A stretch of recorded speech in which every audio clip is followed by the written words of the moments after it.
We're live. Right. Hello. You're going to make me do the thing again?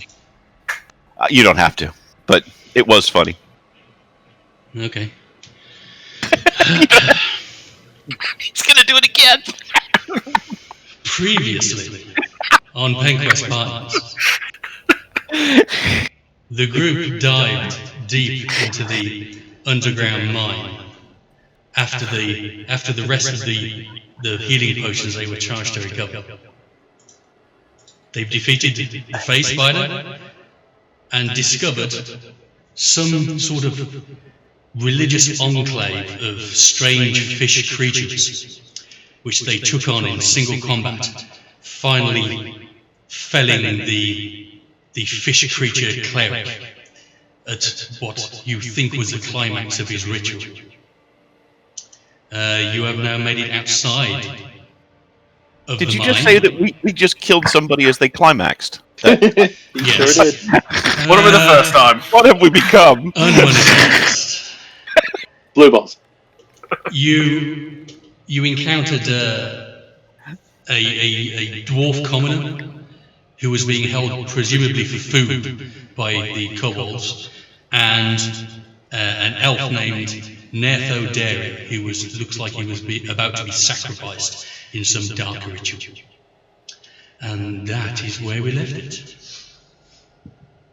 And I'll go back to normal now. Cool. Aw. Okay.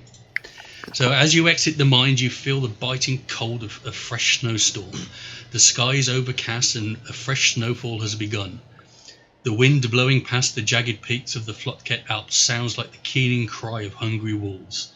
You cannot make out the sun, but you estimate it must be well past midday. Well, we need a long. We were going to have a long rest. Yeah, I think we were. We need to have a sleep. Yeah, I'd like also a clarification on the rules. Can I change my spells every long rest? Yes. You can change the spells you've got readied, yeah. Yeah. Okay. Yeah, you can. Cool. So Nehu he agreed to tell whoever asks exactly how many fish creatures you encounter down there to save you having to haul out entire fish heads. Nehu, I don't know if you remember, he's the captain of the Glass Blades who was escorting the caravan from Uthadurn to Palbank village when it got jumped, and he was taken captive. So okay, I wouldn't advise trying to travel back to Palbank in a storm. And do you think it's safe to set up camp here for the rest of the day, spend the night, and hope the storm passes and we can make our way back in the morning? That's probably what we're going to do. We need to have a watch going up in the tower, but other than that... Dabble needs to come up and sit next to the fire. Right, so you make your way back up the spiral to the main goblin camp. You can see now there's lots of fresh snowfall, where before it was quite clear where the mine was. It's all now been covered in snow, and it's getting deeper. So I'm going to take the first watch. So I'm going to go up into the tower. So Nertho looks around and notices all the discarded bodies and dismembered bodies of orcs and kobolds and hobgoblins, and he says, I'm assuming this is all your work? Freak of nature. Yeah, okay. Well, just to make sure that we don't attract wild animals, I'm going to pull them down into the entrance to the mine. I don't want them lying around, if that's okay with you. Anyone fancy giving me a hand? Yeah, I will escort him just in case fish people come and nab him at the entry of the cave. Okay. I just kind of look over at Camney. Yeah, I guess I'll help. I just four bodies. Right, thank you. And you spend there we go, guys. There's your hand. I'm off to bed. I need a hero. right. Carrying them all down. You spend about half an hour taking them down to the entrance to the mine, putting them aside. gives us a good chance to count them as well, make certain we've got them all. Yeah. I didn't miss any ears. Yeah, he points out that you've been. They seem to have been mutilated. At your work as well. We were told we would get money for the ears, but only the ears. So unless you'd like to carry all the bodies back, I suggest you live with the idea. No, that's very standard. Okay. Before we rest, the last fish dude jumped in the water and disappeared, right? So theoretically, there's another way in and out of that cave. So I'd like to set that same rope-based trap up that I did before in the same place across the kind of entrance to the gully. Okay, give me a survival check. Yeah.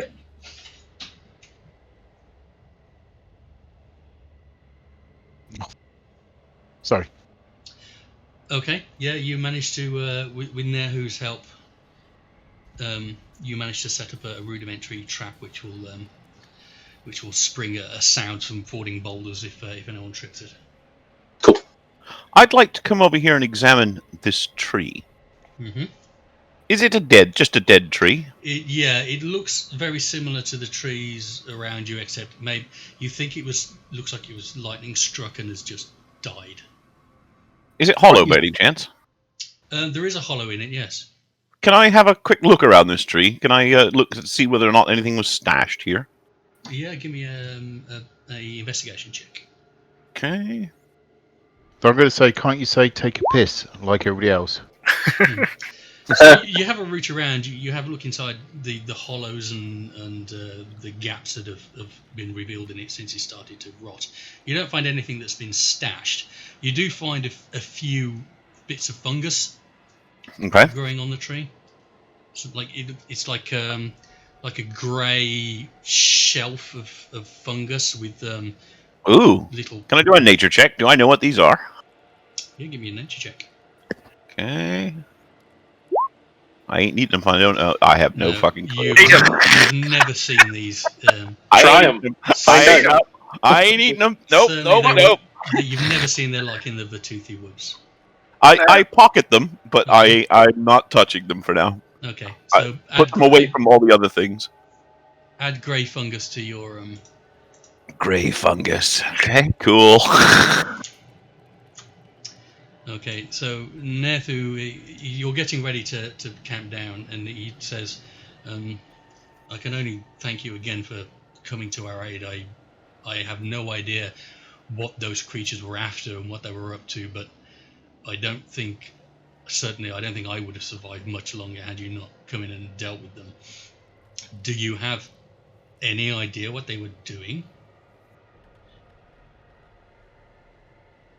Nope. No, what were they? No. Not really. I mean, we've run into them before, and we ran into them running the boat between here and there, and that came as a shock to most people that the fish people seem to be watching you on the land. So, I mean, it seemed ever so slightly suspicious. They also seemed to know something about a bunch of dead people floating in the sea.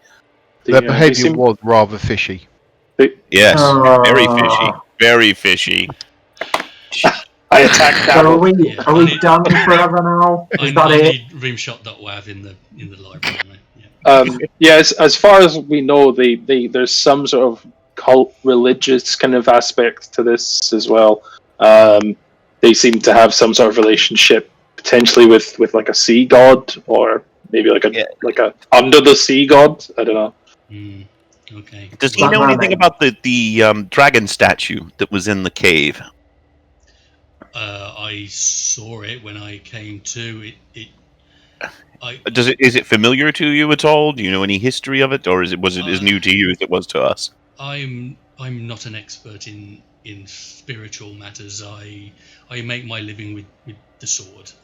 I leave that to the clerics. I must say I don't recognise it. I've not seen it before. It looked quite heavily damaged. I don't know if maybe it was.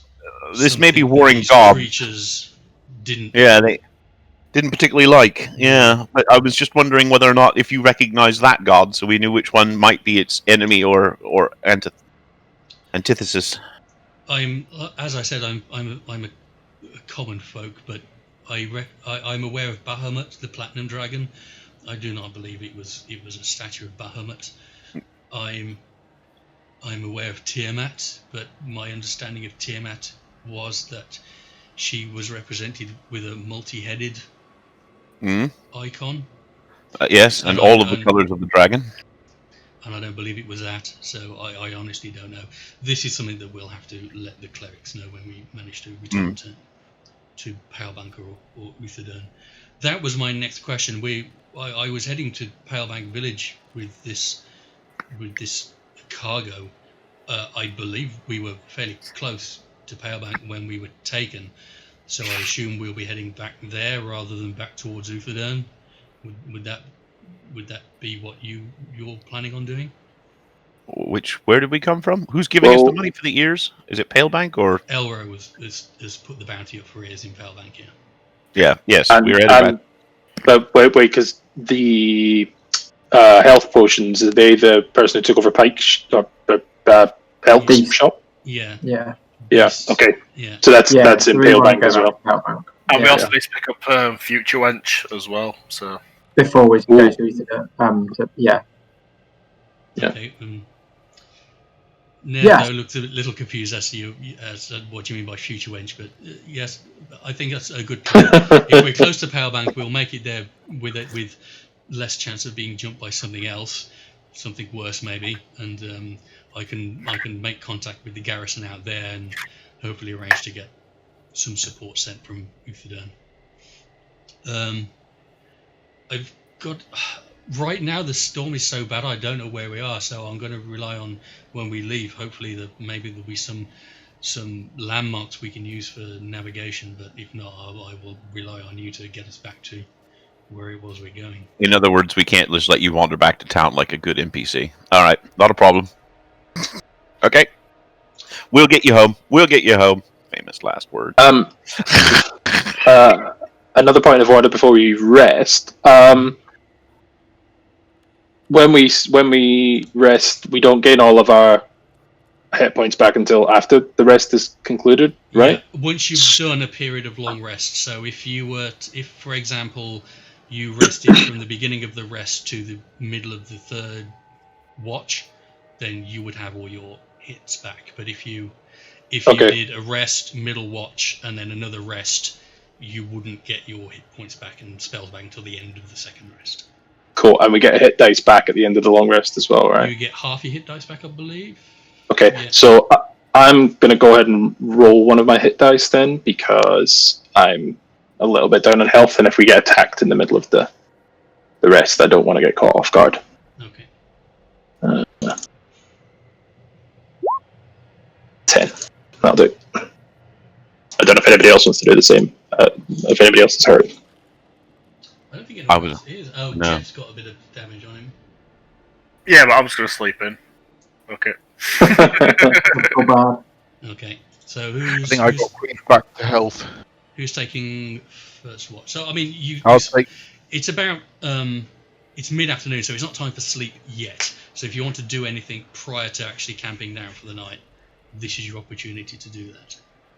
I was going to take first sort of watch while everybody else does everything, because of course I can see. Okay. I can't see when it gets dark. Yeah, well, it's still fairly snowy at the moment, so your vision is reduced anyway, just because of the driving snow. I'll join Davil for that first watch, because again, I don't have dark vision or anything either. So okay, so we'll fast forward to the nighttime watches. Do you? Who's going to do the check? Which? Oh shit! Sorry. I have a bit of my cupboard which keeps popping open and falling open. Right, I'll just. I guess Camley's doing the check then. What's your perception like? Just give me a second. Because my modifier is 0, so if you've got better than 0, then you should do it. I think I got better than 0. Where is my bloody perception gone?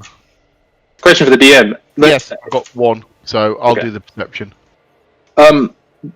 There's maybe indeed. You should have done it. Yeah, but mine would have just been 10. Well, you got it with advantage, but yeah, because you were okay. So the first watch passes. The storm seems to be getting a little worse. Visibility is starting to reduce, but you don't notice anything, and you don't hear anything from the trap that you set. Can I use my duty? Does this seem a natural occurrence? This weather. I know that I will be aware of magic changing weather or weather changing magic. Give me a nature check. While that nature check is taking place, the help action, like if you were doing it in battle, obviously, like you can use your action to give someone else advantage. Yeah. Would that apply? Like do perception checks during? Sorry, I'm during a rest. Yes, that's why I let him roll with advantage. But yeah, he did 11 and 10, so it was basically the same. Okay, cool. Suddenly everything this on my does look natural. It definitely looks natural. You're starting to get into the mountainous regions, and this does look like a natural slope. Okay, cool. All right. Okay, who is taking second watch? So how many? Oh, I don't mind doing it. Yeah, you go, Jeff. Alrighty. All right, whoever's all right. Oh God, I'm assuming you're going to rotate up into the watchtower to do this. Yeah. Whoever's doing it. So I'm in the watchtower, so there we go. Do you have night vision or far vision? Okay. Tiefling do, yeah. You don't notice anything. The storm is starting to abate now. It's starting to get a lot less fierce, and the snow seems to be starting to thin out. The wind seems to be dropping. Nothing happens. Okay. Cool. I'll take the third watch. Okay. Okay. Nethu says, I will stand my watch as well. I know I've recuperated enough. I can stand a watch with you. Okay. Perception check for this one, did you say? Yeah. With advantage because Nehu's helping. The storm now has finished. It's very dark now. But the wind has died down and the snow is now just a very slight flurry.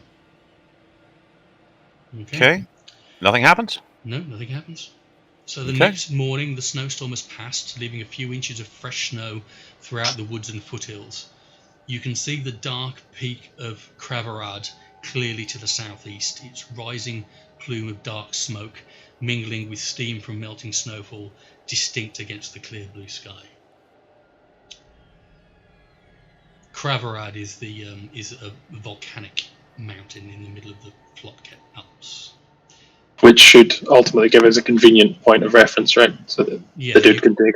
Yeah, the sky is now clear. You can clearly see it. You make your morning preparations, and Netho says, "Right, well, I will leave it to you to navigate us back. And now I've got a good reference. I think I can get us back directly to Palebank if we wish to make our way through the foothills. It's probably easier to go directly that way, or if you know a different way that will maybe get us back to the road, it might take longer, but it may be safer. We know there's wolves, and it was wolves we met at the cart, didn't we? Yeah, but we're not worried. We need to get on to get to the next town. So let's go quick. Yeah. Do we burn these buildings before we leave? That's a very good question. What do you want to do, sorry? Burn the shit down. As a druid, I'm not keen on setting random fires in the forest. Let's go. You make a start, we'll set fires. Yeah. From my druidic, if they set fire to these buildings, are they likely to start a forest fire, or are these buildings far enough away from the surrounding trees? They're far enough away, and with all of the snow around, the fire will melt the snow. Okay, in that case, technically that building is burnt to shit already. Because that one that got tangled up and set on fire. Yeah, so the front part of that building has been burned, but when the actual the spell finished on the tangle vines, they disappeared and the fuel vanished. So sort of the front porch part of it and the banners on the front are singed, but the structure itself is intact. Then yeah, I say we burn the absolute shit out of all this stuff. Okay, so I won't stand in your way. Once you've finished your finding your rations and eating your breakfast, you spend half an hour or so finding some brush, some dry brush from under the trees, piling it up under the structures and setting them ablaze. The wood is very, very wet, so very quickly, once the flames start to take, you get a very thick plume of white smoke starting to ease up into the sky. Well, that's advertising where we are. Yeah. Yeah. But if Shall we get come moving back, then? yeah, let's go. Yeah, we are Yeah. leaving, so it's fine. Okay, so you start to make your way through the woods. Can I have a suggestion. If I become an elk and lead about 300 yards ahead, Mm-hmm. I might be able to scout out anything that would ambush us in terms of intelligent beings rather than just hunters. You would use the elk's perception if you would. Yeah. Yeah. Let me just make certain that that's actually better than my current perception. So Yeah. before I go and do that. Also, whether or not it's better than Davil's. Because I'm looking at Wolf as well. Because Your default perception is better than mine, but your stealth probably isn't. But you do look like a moose. Yeah. What's wrong with that? I'm not saying your moose looks like a moose. I'm saying you look like a moose. All right. I can turn into a I wolf missed and I that. get a +2. I can turn into an elk and I get. No, wolf would be best, and it's no better than I can actually be it myself. So, fair enough. I could smell them. That would be about it. Okay. I mean, Why the two of you could go in tandem, kind of slightly apart, stealthing up and then assisting, because then you might get advantage on your perception checks. Tell you what, I'll be your dog. Yeah, I'll turn into a wolf. Okay. And let me find the thingy, So and I shall. Nertho has an idea of the direction to go in. None of you really do. So, whoever's helming leading the party, Nertho is going to be up there with you. He's essentially going to be leading you. He's very familiar. I said I'm very familiar with this terrain. I've been back and forth many times. So now I've got a reference on the mountain, on the volcano. I think I can send us back to Powerbank via a direct route. We will need to keep an eye out. Clearly, there are creatures in these woods that would wish to do us harm, but I think it's probably quicker if we head back directly. Mm-hmm. Perhaps then, in the interest of caution, if what's the guy's name? Sorry, the glassblade's name. Nertho. So perhaps in the interests of caution, Nertho can kind of lead ahead, and when he knows somewhere that's coming up that could be potentially dangerous, then Davil and Sindan can go ahead, check, and then he can catch up. Well, friend, honestly, all these Alps are dangerous. It's cool. If you're in the woods, then we have goblins, we have orcs, we have wolves. If you go down to the road, it's a bit more patrolled, but I mean, I was the patrol, so okay. You'll be dealing with remoras and wyverns and other beasts from the Crystal Sands tundra. So it's a case of what would you rather deal with? Personally, if I'm not going to be doing this with an armed band of 20 glassblades at my back, I would take my chance with the woods. I cut him off, and I'm like, I get it. And I offer my hand to shake. I'm like, I'm Camney. When you're up ahead, shout loudly. Please call me Camney. I hit things. Pleased to make your acquaintance, Camney. You do look like someone who would be very helpful. I'm real good at hitting shit. Hitting shit. Real good's a bit of a stretch. I have drank with a number of your kin in the taverns of Uthadern, and if I was going to want someone at my back, I would probably pick a Goliath. I cast a look at the dwarf, and I'm like, see? Okay, so who's going up front with Netho? I shall go up front. I shall do my scouty thing. Okay, so what pace do you want to set? Nertho suggests that he thinks you're probably on a direct route, about 10 miles from Palebank. So that's basically half a day's walk type thing. It is it's about 3 hours. Difficult terrain because it's wooded. Oh, okay. About 4 hours then. Yeah, so you can either go fast pace, 4 miles an hour, normal pace 3 miles an hour, or slow pace 2 miles an hour. But slow pace you'll be able to stealth. If you go fast, you do get a negative effect on your perception. So it's going to be 5 hours, and it's the morning. Might as well stealth it. You want to stealth it? Yep, that sounds good. Yeah, we're not in a hurry that much. Okay, so you start making your way through the woods at a slow pace, keeping an eye out left and right, just to see if you can spot anything that might be coming after you. Occasionally, you look back and you can see the column of smoke and steam rising up from the burning goblin camp. Can you make me a perception check? Perception. Where is perception? Nice. I'll do. Okay. You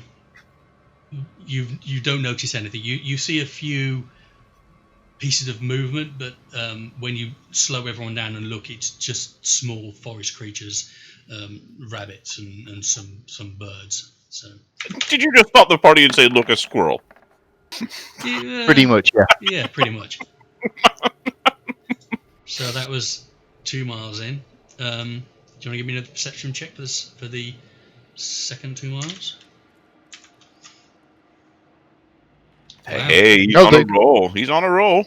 Stop wasting the good rolls. Of course, when we get to the real thing, I'm going to roll a 1. Yeah.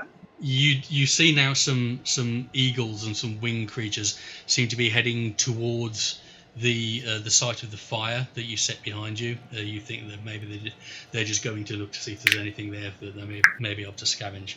Obviously, something like a fire in these areas generally means something bad has happened, and maybe it'd be good for them. Yep. Can you give me a perception roll? Oh, and a stealth roll, because you're supposed to be stealthy. Okay, perception. Yep. And stealth. Uh, Well, stealthy, but not perceptive. Okay. As I trip over somebody's arse. Give me a second. So okay. So the third length of travel, you think you're getting very close to the outskirts of the woods now, and unbeknownst to you, well, you look down and you find that you are on what looks like a fresh cleared path through the snow. You didn't notice it, but you look down and it's there. And I am going to transition you. You're a bugger. Can everyone roll initiative? To a new page. So Right, see blood on the snake. you are current dabble. You're about here now, and you notice that for the last couple of minutes you've been walking on a looks like a trail that's been dragged through this fresh snow. But you put your hand up to stop everybody, and you listen. You can hear something coming from up the trail ahead of you. You don't know what it is, but you don't think it spotted you. So we can see these tracks as well, can we? Yeah, I'm going to drop you on the map. So Devil's there. Do you guys first.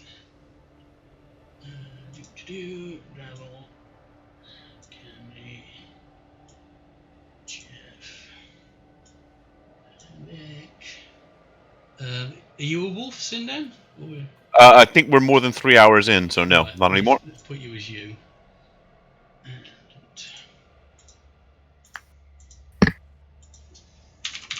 And Oh, don't forget our Mr. Redshirt. I mean, Yeah, our I'm putting him in. NPC. I'm just finding him. Right, there you go. Where's the... Do we have 2? No, we only had 1. No, you do have 2 actually. He was Oh, the dwarf and the elf. yeah, Yeah. he's hanging at the back. I'm just Hello. gonna put him there. There we go. He's gonna stay out of the way. His icon changed again. Yeah, shut up. Alright. You forgot about him, I forgot about him, I grabbed the first dwarf I saw in the app, you know. Shit happens. Oh, he's doing a very good bicep flex there. Look at Yeah, that. Phil's gone. Ooh, look at that face. Lost him. Back again. He's back. Yeah. Discord hates me. So you go, wait, Well, stop. Not the only one. And you Oi! Oh, that's mean.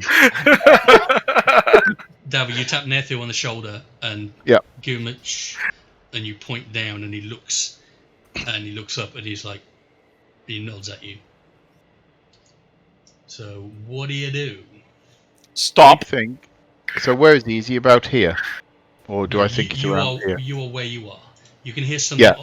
Yeah. So if you wanted to, you could sort of duck behind the trees and look forward. Yeah, Can where is this thing that I can hear it? Where the direction it's coming from is this way. Oh, so it's quite a way away. Right. Run. So I'm gonna Well, that's duck the down, direction. Yeah. and I'm gonna stealth my way round the tree, keeping my eyes open. Okay. Can I make a nature check to try and identify the tracks that we've suddenly been following? Yeah. No. Nope. It looks like there's been multiple creatures. Yeah, that have all been making their way through this fresh cleared snow all through the same path, so you can't identify any particular thing, it's just some things have passed this way. It's a giant armadillo. Okay. No, I don't want that. Where's the reveal? Well, we're in for a fight. I'm trying to find the... Oh, polygon reveal. Okay, so are you going to move yourself behind the tree? Neville? Let me just stealth it. Okay. I will attempt to stealth behind the tree. Wait, so Dav, what I'll do, I'll reveal something, because you might want to change your mind. So Okay. As you move out... Polygon reveal. Thank you. As you move out, you see stuff that I need to change layers on. Blood. You see a Blood. pair of goblins dragging a humanoid between them. So can you give me a stealth check, please? I Before did. you- Or do you want to know Oh, what? you did. So let me... So 35 foot. Yep, that's within bow range. Change layers, so many things.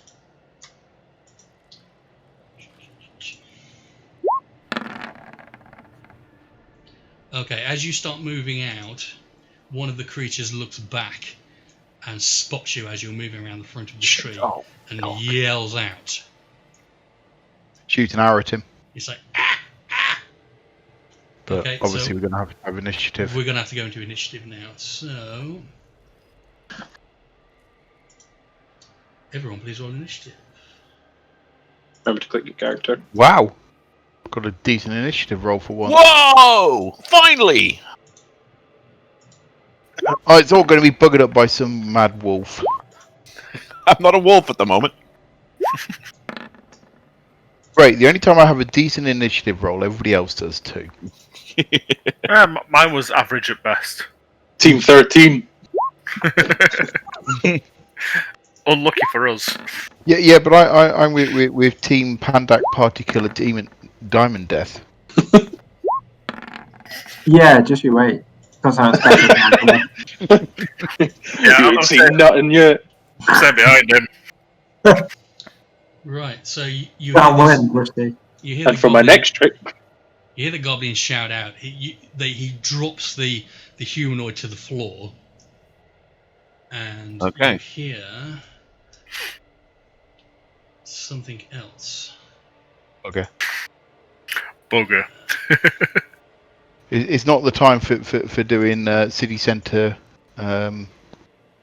shouting. Fucking Come on, if you ogre. think you're hard enough. Well, actually, I'm look out at of where range you for are. that. If you're actually there, you can actually see. Do You can see that now as well. So you can see another. So many layers. You can see another group of goblins and another humanoid being dragged between them. Oh crap. And the Okay. Tiamat. Why not? Just throw that in for the mix.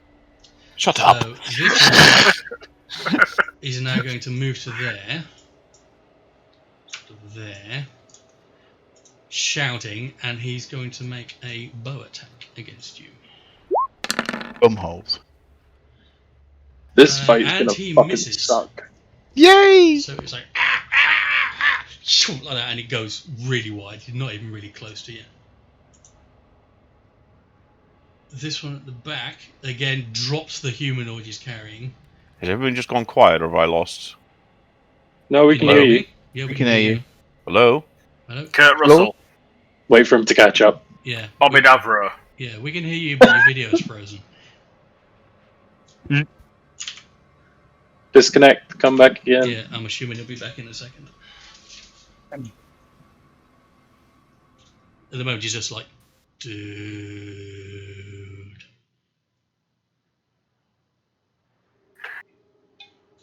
Yeah, obviously Cardiff's been disconnected from the world. Yeah.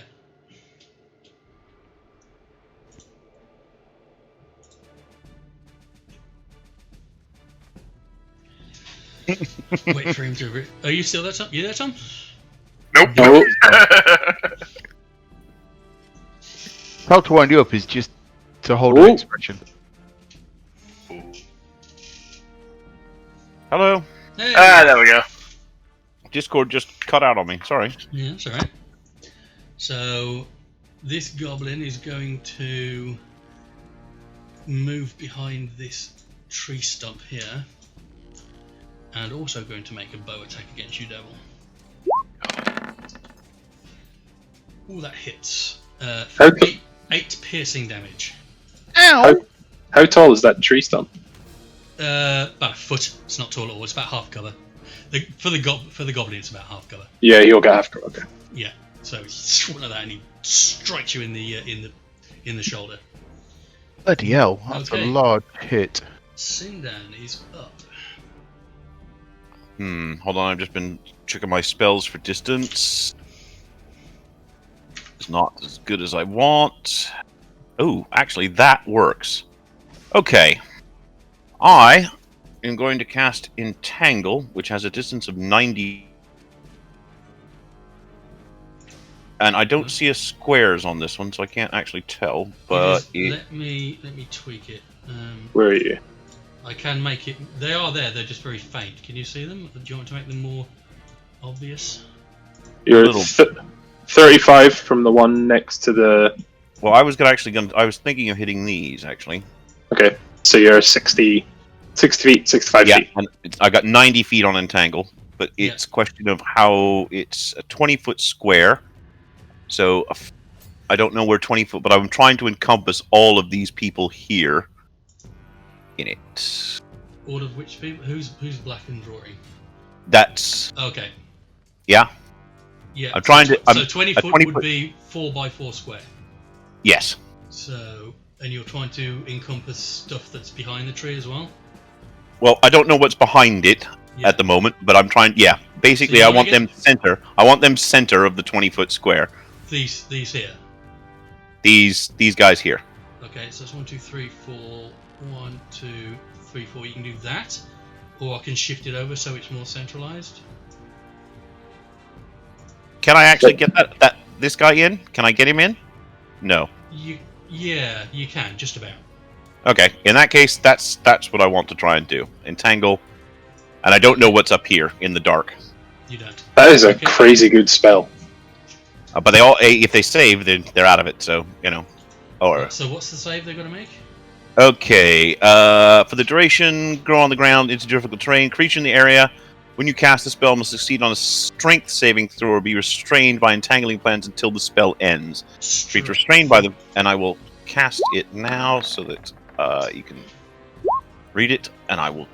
What's your spell subtract. DC? My spell DC is 12. Okay, he fails. He My spell fails. slot's 3. Did he roll? He 12. No, he fails. And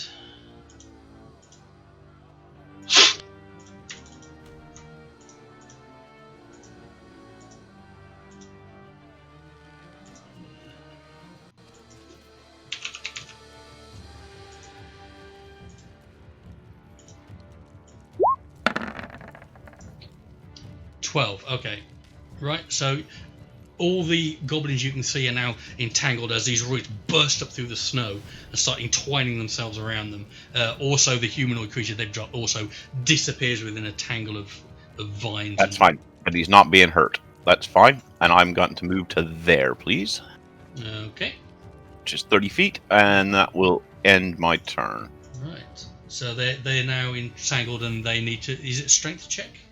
Strength check Strength every check to round break if out, they want to try and get out. Yeah. Yeah. Okay. Next up, Devil.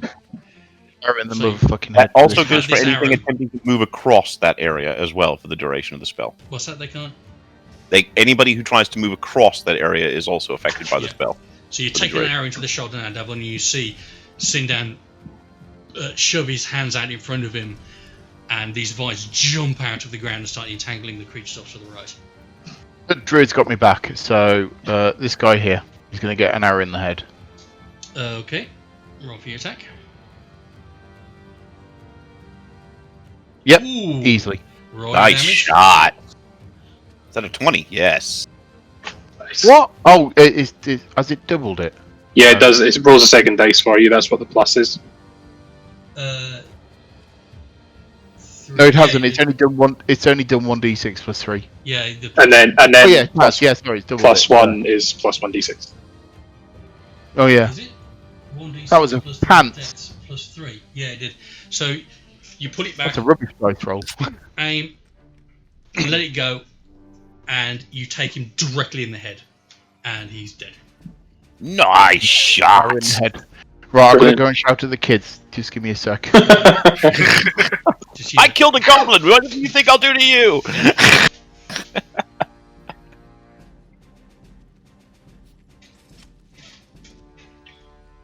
I'll wait for him to come back No, that's cool. because I think he wants to move. He's going to want to move, I think. Yep.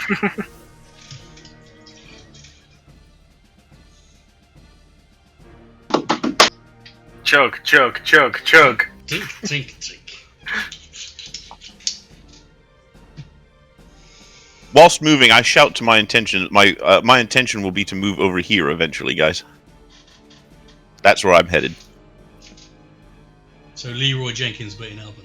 Well, no, I wouldn't get too side. close though, because Well, I want to stay on the side of the entangled vines. If anything comes at me, they have to come through the vines. If they come out, I will get a free shot at them as they come out. So that's my idea. But anything that's restrained, what's the effect of restraint? Like if someone attacks them? There's no effect. It can't move. Restrain means it can't move. Okay, cool. So you don't get any advantage. It's not like prone or anything. Like, yeah, okay. It's not like prone. It just means they can't move. They're still upright. They're trying to fight their way off. But if you were within range, they could still attack you. They could still use a bow if they wanted to. But they just can't move. It's good if someone wants to maybe hold someone in place while someone else drops a fireball on them so they don't get a chance to move or something like that. Right, Dabble, you've had your shot. Do you want to move? Sorry. No, I wasn't going to. Actually, yeah, I'm going to back off. Sorry, I didn't realise you were all waiting for me. You're going to back off to there. Yeah. Okay, next up. Is that going to give me any cover? No. No. Okay, It I'll won't probably give you cover back from off. anyone you can see. If you want cover, I'll you go- want to be behind here or behind. Oh. Which one's going to give me? I'll go there. And I want to try and get cover from this guy. Sure. So I'll say you're in half cover there. You managed to duck behind the tree. That's pretty much all I need. Sorry, I didn't realise you were waiting. That's right. Right. Next up is Pandak. Yep. So You what hear I'm a going to... skirmish, Dabble. You hear a thunk and a screech, and then Dabble ducks back behind a tree in front of you. Can you do your drawing a polygon for me? On... How do I make it? Okay. Basically, from the end of here, I need a 10-foot sphere. Is this Magnify Gravity by any chance? It is, yeah. I can do you better than that, Phil. I have graphics now for Magnify Gravity. Oh, well, yeah, okay. It's Magnify Gravity, but I only want to do it if I... Oh, look at that! You can't because there's a big black thing covering it, but still. Oh, there we go. So where'd you want Okay. it? So if I do that, I No, I get don't. both those two in it, don't I? This is really cool. That's very cool. Yeah, so I want Is it 10 foot? Can you check it for me? Is it 10 foot or 20 foot? It's 10 foot. 10 foot, yeah, so that's the size. Yeah, so I think I want the one behind the tree, so left You want to put it there? there, and I'll get those two, but not get the humanoid. Yeah, this one. Yeah, let me finesse it a bit. I'll say you can catch them both if you put it there. Okay, cool. Yes. What's- I'd like- Are you? Wait a minute. Are you catching the NPC there? The dwarf guy that they've got captured. He is. Was that your intent? It wasn't. Does it do You damage? don't want. It does. Yeah. It does do damage, yeah. So do you want to put it? When that stopped him in the past. So yeah, so can I go there so I don't get the NPC? Yeah. It's not like you. All right. What's Throw the it up. damage? What are the saves I need to make? So it is a Constitution saving throw, Okay. What's the DC? and my spell DC is 13. Okay. Is it half damage on that? Or no damage? Takes half as much damage and suffers Okay. no reduction to its speed. Right. So I'm roll your damage. yeah. 2d8. That do it for me? No, that just. No. Oh, It would have knocked down your spell slots doing that. So. There we It go. doesn't actually. Mine doesn't knock down my 3 spell slot. damage. Oops, keep moving that. Right, so what I'll do, I'll put that there and I'll put it on the map layer so I don't pick it up again. So he takes 3 damage. Oh, I didn't roll him, I didn't roll his con. Yeah, he unfortunately does save as well. Yeah. Okay, so you manifest the gravity, and you see him. He starts to pull down to the floor, but he managed to recover himself and stand up. He looks like he briefly went down and has maybe twinged his back or something. You think maybe he was lifting boxes or something the day before, and he twinged his back now, and he's. Mildly irritating. Oh, mild irritation. Ooh, legs. Oh, rubbish. Lift with legs. Right, I'm also then gonna move. Okay. I'll pick up that. I'm gonna move. Actually, Joe, I'm not gonna move. Okay. I'm gonna stay where I am. Next up is the guy who's entangled. So it's a strength check, isn't it, against your DC? Strength, yeah. So he's going to struggle to get out. He struggles and struggles, tries to pull, and he starts getting tighter and tighter around him, and he can't move. It's an action, isn't it, to try and escape? Yep. So that was his action. He's not going to do anything else. He can't move. You hear from further down the trail a bellowing. Oh shit! They got friends. And coming round the tree, pushing round, you see Fuck this. gigantic ogre stomping through. He's got in his hand what looks like a fairly substantial tree branch, and the part where it looks like it was ripped from the side of a tree has got nails and iron spikes driven through it in the end. He's, ugh, more humans! Cameron, it looks like your date's arrived. Motherfucker. He's just going to move to there. Well, that's fucking terrifying. And he's going to reach behind him with his left hand and pull out a javelin. And he's going to throw that at... Where is he keeping that? This is special. Get it from my special pocket. Is it a Is that staff of poison earthquake? damage in that case? He's throwing it at Sindan. What's your AC, Sindan? Oh yeah, 13. That hits. So he pulls it back and he throws it with his left hand, and it strikes you and it cuts down your side for 8 piercing damage. We might be in some trouble. It's alright, I've got a plan. Are you gonna make fun of him? And Jeff with the plan is up. Yes. The ogre's class is humanoid. They're giants. So that's a no. Technically, no, they're not. Well, my plan's gone out the window. You can't charm an ogre. No, I was going to try and seduce him to sleep with a magical dwarf, but never mind. Alright, I'm going to cast Fairy Fire in that case. Okay. Which is... What? Each object in a 20-foot cube. So where do you want to put the cube? If you drop it... If I... How do I make it do a little circle bomb? If you click Hold left click. Yeah, Okay. so if I put it there, that'd capture that guy, and the ogre, wouldn't it? 1, 2, 3, 4. 1, 2, 3, 4. Yeah. Yep, so pop it there, Okay. and I make everything glow a lovely shade of, I don't know, purple. So any attack rod has advantage now. So you mutter the incantation, you release it, and the ogre lights up in pink light, as does the goblin and the other goblin who's hiding behind the tree. In the interest of absolute fairness, it does say they have to do a dex saving throw. Oh, yes, it does. What is your spell save DC? Die! Sir. You were hated at school, weren't you? Yeah, but not just for that, but also, What's your spell save DC? 13.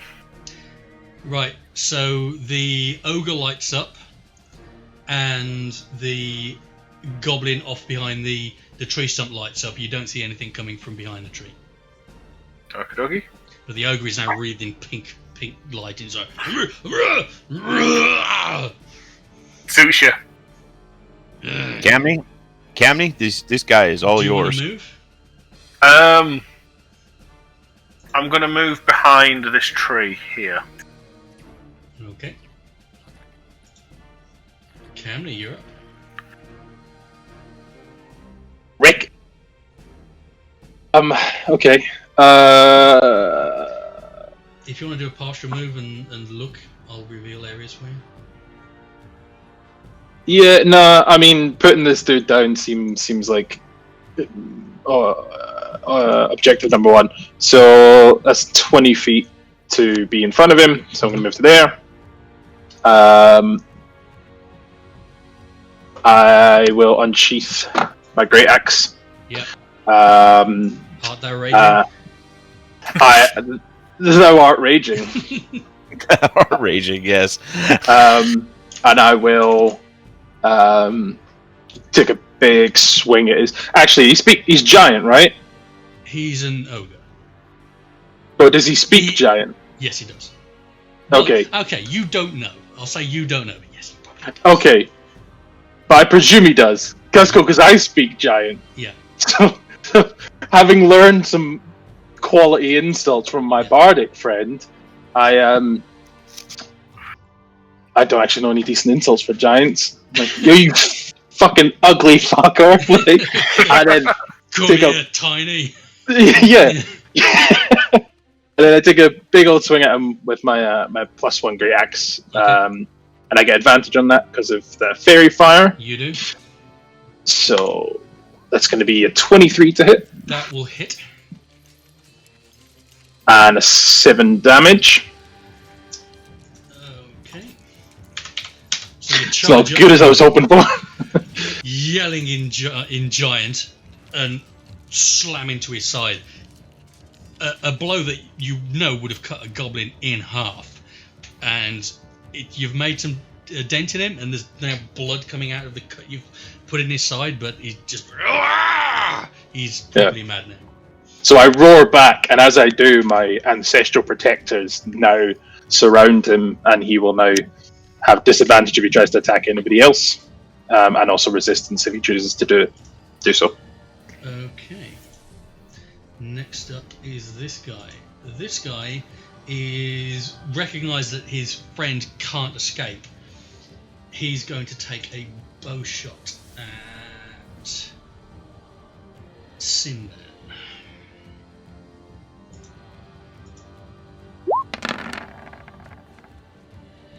And miss. So he pulls his short bow back. It's still moved around by the tangled vines that are trying to hold him in place. And he shoots, and it just goes completely wide. And that's his turn. Now this guy he hasn't got a good shot in it on. He's going to try and escape. What was the DC for the tangled 12. vines? Okay, 12. he managed to struggle free and pull himself out of the vines. And That is his action, though. That is his action, and he's now at half speed because he's in the gravity field. So he's only got 15 feet of movement. So he's going to go to. That's going to take him 10. 10. And he's going to move to here. Stop snapping to grid. He's going to move to there. And he's going to take a shot at. He gets an action to move and an action. Oh no, he can't take a shot because he's had an action. Yeah. So he's just going to move to there. Next up is this guy behind the stump. He's going to take a shot at Nefu with his shot arrow. And his AC is that. He just hits him.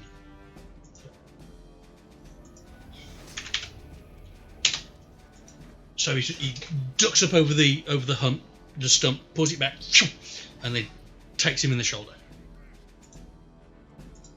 Next up is Sindan. I just realised I didn't actually roll in it for him. I better put him in the list.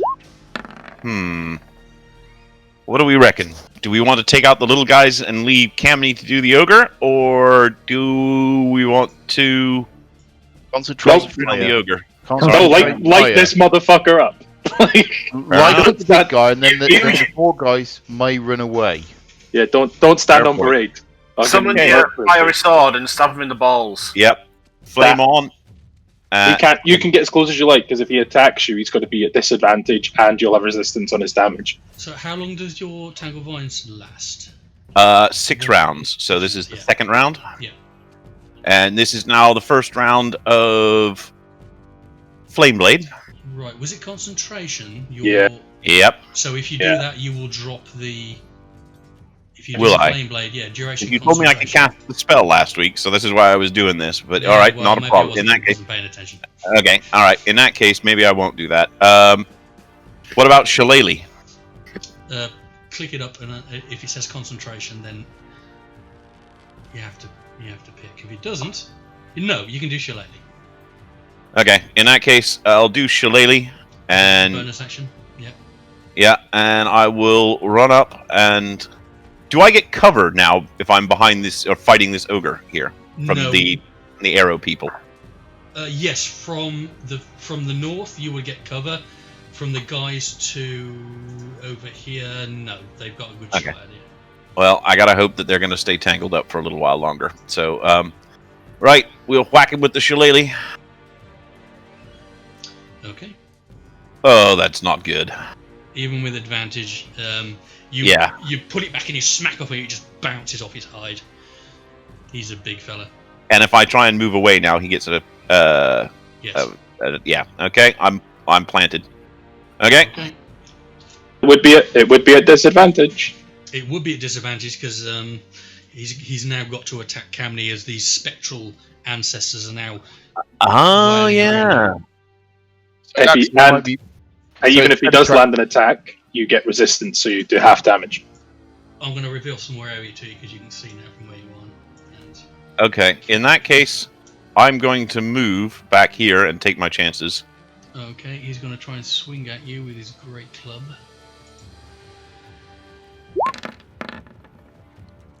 What's your AC? 13, isn't it? It hits Oh crap! for 18 bludgeoning damage.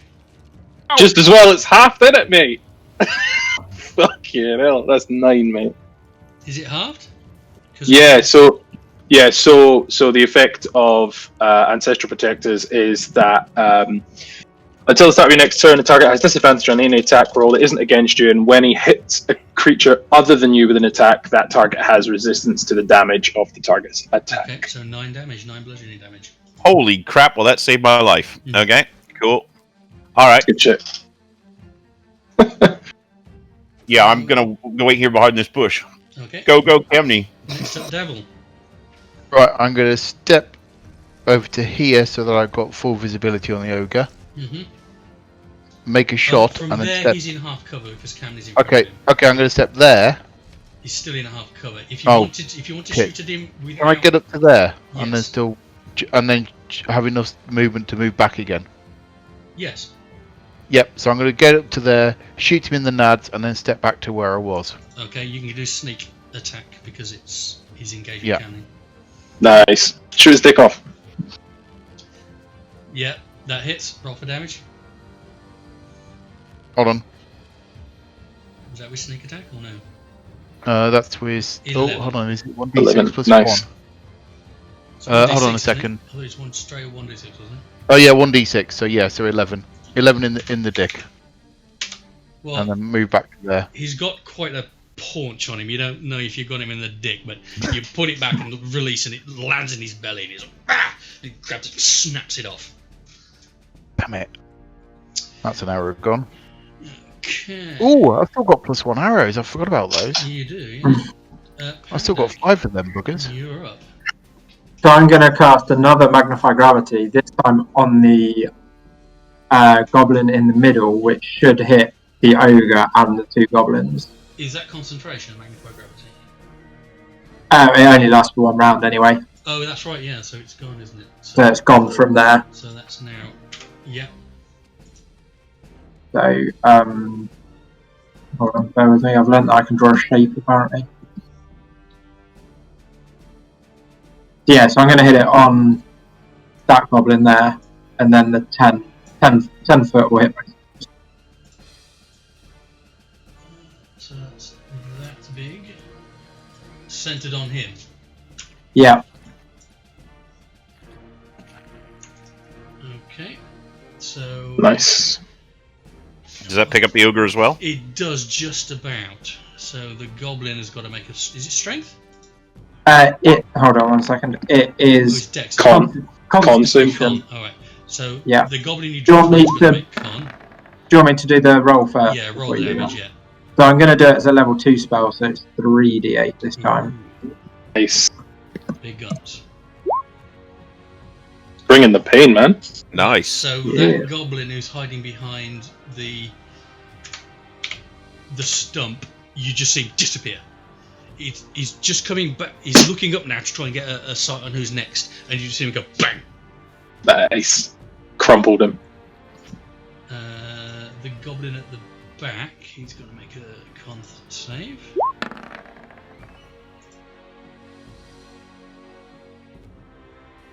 You gonna tell me what I rolled or no?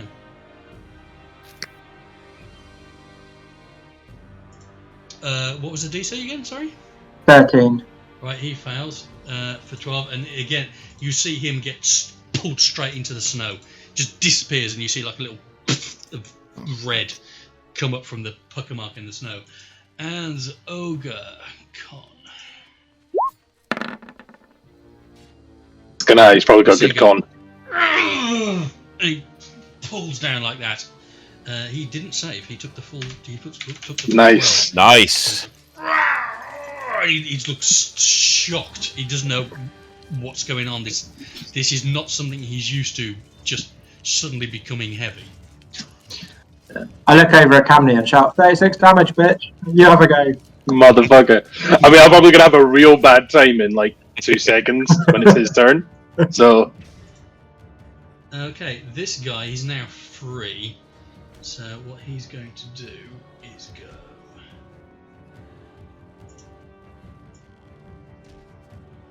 He's gonna run to here. I have a question. Why is he free? Because my... Oh no, the vines are still there, aren't they? Oh yeah. Yeah. It's a very good point. So does he try and... Right, he's going to take a shot at Camney. With his Hello. short bow. You're 16, aren't you? 16. He hits for 6 piercing damage. So that'll be halved because I'm raging. yeah, so 3 piercing damage. Cool. So you see it come in, and you it's aimed at your head, and you just deflected at the last moment, and it drives past your neck and then out the back. Ouch. You can't move. Next up is Big Boy Ogre. Fuck. He picks himself up and he's going to attack you, Camney, with his Great Club. One then. And he will hit you for half his 17 bludgeoning damage. That's half. Sorry, half his 7 bludgeoning damage. So he picks it up, boom, brings it down on your head. So that's 7, yeah? 7, yeah. Okay. Yeah, 7 I can do. Sorry.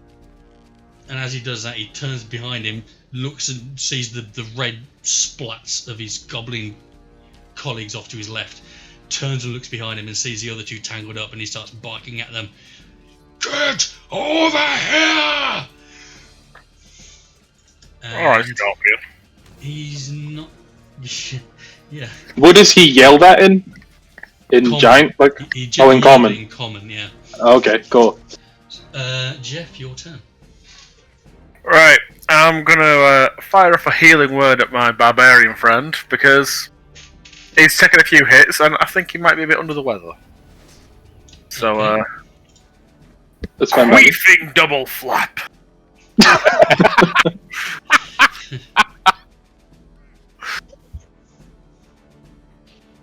Yeah.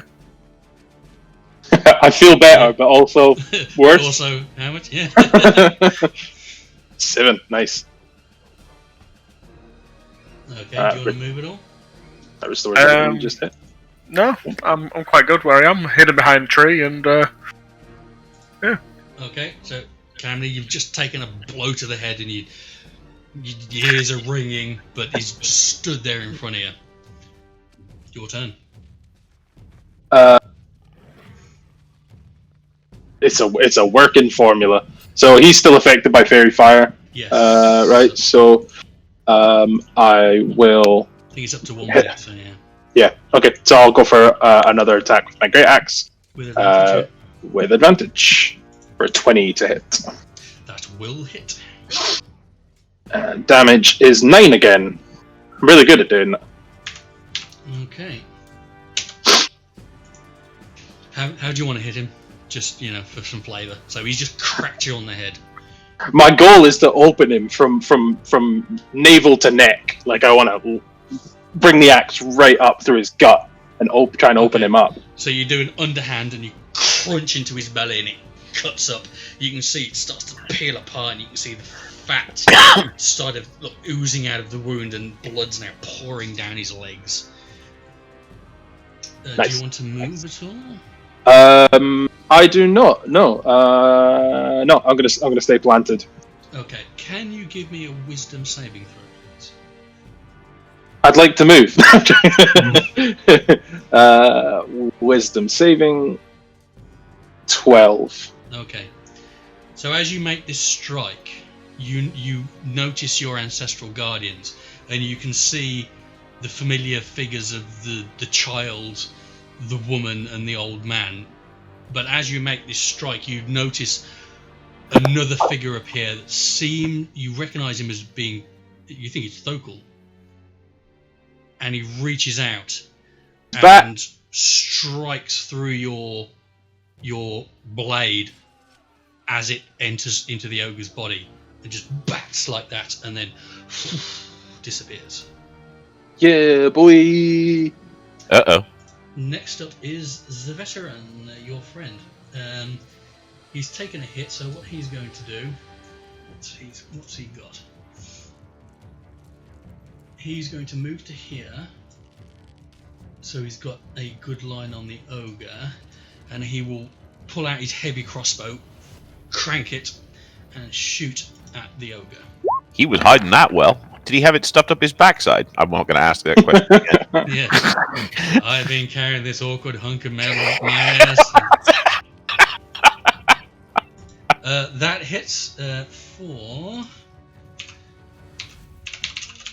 1d10. We might have to keep this guy. Oh, a total of 5 damage on the ogre. That thunks into his chest right under his neck, but he's got such a thick hide that you can see these bolts sticking out a good 5 or 6 inches and vibrating. That's his turn. So I've got your back, Mr. Goliath. Camney. Goblin is in the... He's going to try and escape. He's going to try and strength and fail. He can't escape, so that's his turn. He's dead. He's dead. Sindan, you're up. Okay, I can't do what I wanted to do because that would upset the vines, so I am gonna stay put and throw a slingshot at the ogre, which is gonna miss. You wind it up and you let it go, and it goes and it just pings straight off him. Fair enough. He didn't even notice it was there. I am now going to move to over here. Well, hold on, not there because it's not snapping. I'm going to move to behind this bush. Okay. I have a plan. Okay. Just for clarity's sake, I will reveal some more of the map for you. Okay, so next up is Dabble. Right, I'm going to do my little move up here to get a good shot. I'm going to stay here this time though, because I'm not going to be a target for anything. And I'm going to fire at the ogre's nads using one of my plus ones. Okay, well you've got a nice wound currently in his chest, directing you where you want to go.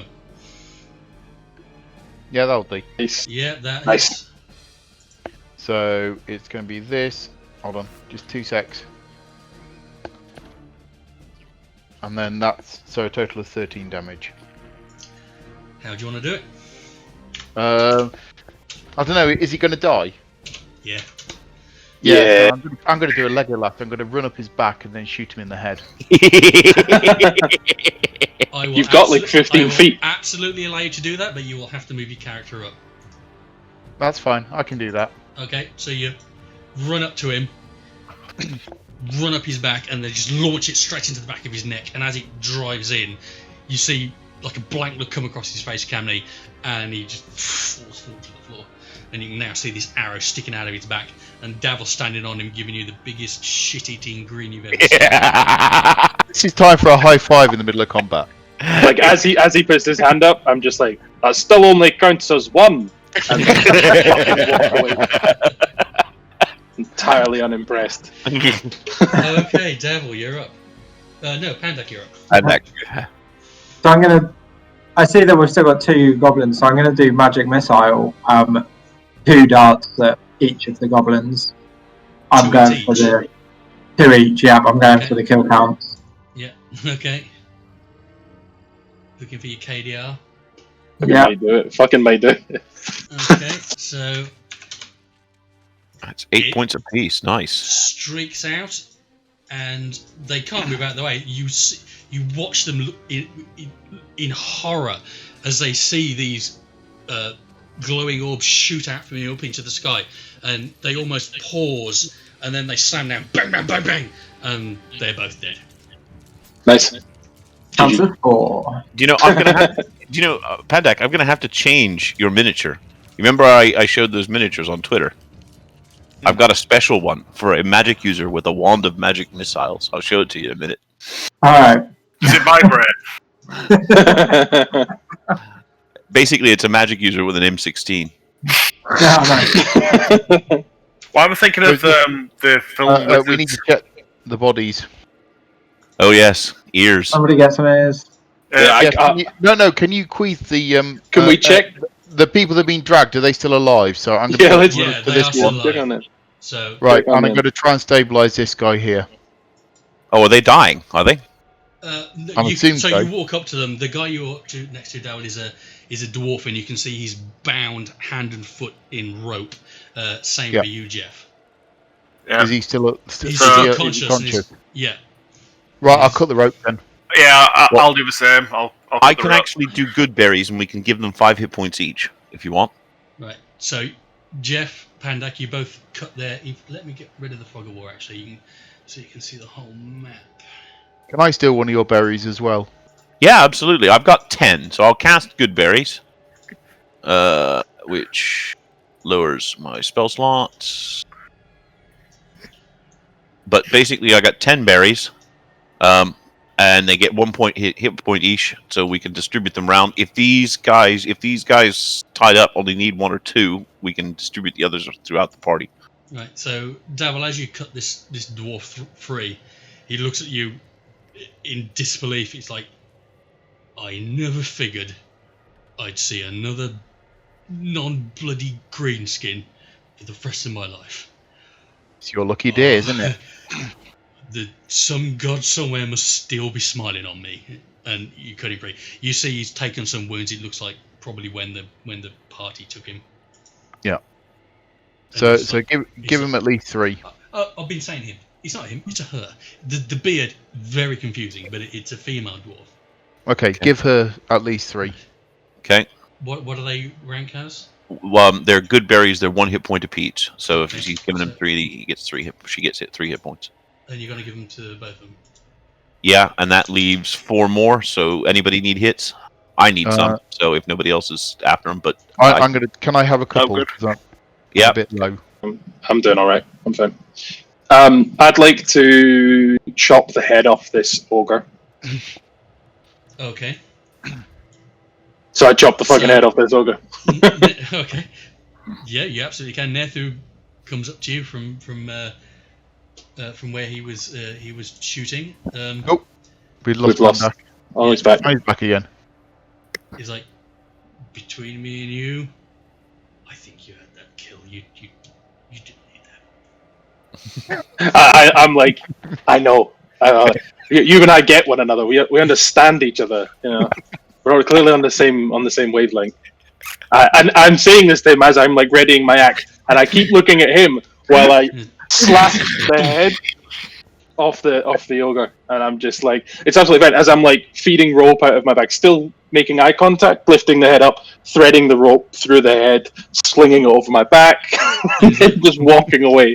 Nethu's is like, we'll do the same as the fish. I mean, you can take the ears unless you're collecting for some. No, it's just my trophy, and I just You walk walk off. on your wall, don't you? And he's like, he's remembering back to the nights he spent in the taverns in Utherdom with the other Goliaths, and he gets it. He understands. that's a gigantic wine glass you're going to make out of that skull. I think it's just on the wall with like an apple in its mouth. Cook it up. Nice Jeff, dinner. you've freed the other captive. He's actually human. He's the first human you've seen around here since Dabble. Is he wearing a drunken No. Rambo No. tie around his head? He's not, It looks like it. He's not got his Eton tie around his head. That's just the token that came with the character. He looks like he's had a few drinks and he's become Rambo. Yeah, he's dressed in leather armor, some heavy furs, but yeah, he's human. And he says he's eyeing you sort of askance, but I mean, tiefling's better than ogres, and he holds his hands up, asking you to cut him free. Oh, if you haven't got attitude, mate, you can fuck off. Jesus, come save your ass, and you fucking compare me to ogres. You can go fuck off. So, okay, I know how this works. I know. Please. Trip him up and walk away. Okay. He's already on the floor. He's restrained hand and foot. He's in the snow now. Oh, really? Yeah. I mean, can we overhear this clearly racist bullshit from the dude lying on the floor? Can we hear that where we are? No, not really. You can hear talking, but you can't make the words out. I'll let him up, and I'll cut his bands off, and it's fine. Just don't be a massive racist, you daft bastard. You know what? I think I can get past it. Thank you. The name's Kurt. Are you sure that's of course it is. Are you sure it's an R, not an N? If this turns into Escape from New York, I'm out. You ever been to Shady Creek, little tiefling? I've been in many a shady creek, but I'm not going to tell you about where I've been. Because, Beseda, you okay? And Dabble, you hear this, and Beseda says, "Yeah, I'm good. I'm still here." Right. As he's done, I'm going to take the ears off these goblins. Roll me a perception check, Dabble. Perception. Mm-hmm. This is not my best Ask skill. the dwarf that's with us. Did he know these two? You might want to roll perception as well, Before you asked that, Tom, I was coming down just once Camney stormed off. I was just looking at him and just went, "Take the foothills," you said. "It'll be quicker," you said. And then just walk off with indignation. So, who's collecting ears? I was collecting ears as well. After I've got this guy up and he's been fed his berries, I'm going to collect ears, but my perception check was crap. Right, so you hear this shout off from the side, you don't really pay any heed, and you start collecting the ears from the goblins. Pandak, you walk over thinking I shout out, ears, "Have you looked for keys yet, Dabble?" But you already noticed that the ogre is now missing a head. So you have the ears and all the bits in between it currently slung over Camden's shoulder. So you can't get the staff nowadays, can you? So the guy that we rescued earlier, does he know these two? He walks up, actually, and he's like, "What were you guys doing in these woods?" And Kurt says, "Wondered when we'd run into the old glass blades." I ask him, who are these gentlemen? Do you know them? Me? We're just traders. Trading things here and there. No, I'm asking our glassblade friend. Does he know these gentlemen? Nethos looks askance at them. Not by sight. No, we don't often get a lot of humans around here. Usually, when we see humans, they are far from home. Usually up to no good. Can I just drop a quick conversation with the dwarf and just speak the dwarf that we just rescued? Can I just have a quick say something totally innocuous in Thieves' Cant to see whether there's any reply to it? She looks at you and seems to recognise what you're saying. Yes. Right, I know where these guys have come from, but I'm not going to say that out loud. I'm just going to wait and see how it goes. Okay. I don't want to there is no honour amongst thieves just yet. So Netho is like, right, traders. And where, perchance, were you thinking of trading to? Kurt is looks and says, "Oh, here and there, Palebank, Uthodurn." Are these two armed? No, not at the moment. They're not armed. So, Okay. so how much money have you made them recently? Before you ran into the goblins, just quietly to the dwarf. I'm just trying to get out here with my hide intact. Hey, are you going to be a problem? Is he going to be a problem? We're clearly outnumbered. You know how this goes. We were going to be food, or I don't even know what they were going to do to us. This is an upgrade. We're going to behave ourselves. Believe me. We just want to get out of here with our hides intact. When Cooley fell, we're just trying to get home. Okay, I am going to be keeping my eye on both of you. Okay, but Really? if you disappear, then you disappear. Just if you attack, you're dead. Okay.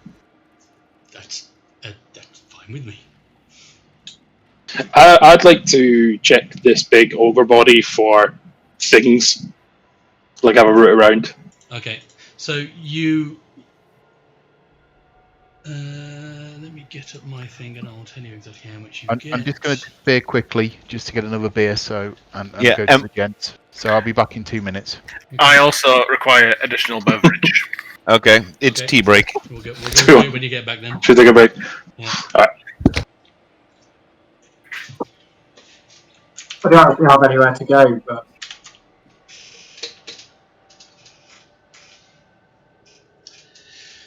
So, internet, how's it going?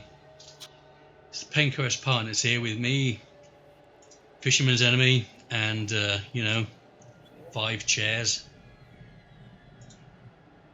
How's it going, chairs? Really? Interesting. How about you? Picture of woodland. Oh, fascinating.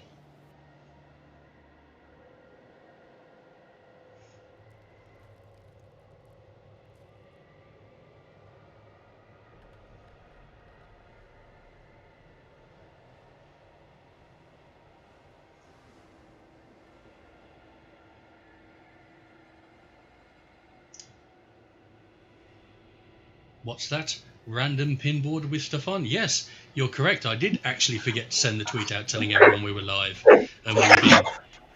And no one's been watching us for the past hour and a half. That is correct. Oh, hello, Cameron. You're back. Oh no! Did we not? How many viewers have we got? Well, we've got one, but I'm assuming that's my monitoring panel, so none. Ah. I thought I'd hit enter, but apparently enter doesn't send tweets, so I've just sent it. So we might get some coming soon. Oh dear.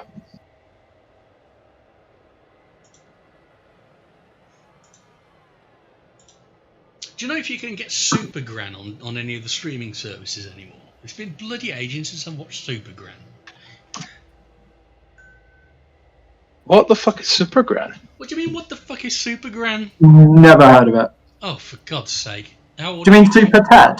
No, I don't mean Super Ted. I mean Super Gran. Okay, I don't want this to make you feel old, but I was born 5 years after it finished. Jesus Christ. Yeah. Sounds about right. Yeah. I've heard of it before. Now, when you said Super Gran, I thought it was one word. Now you said Super Gran. Yeah, I've heard of it before. Not something I ever watched, to be honest. Because you were negative 5 years old. Yeah, literally. Yeah. Oh. And it was never repeated.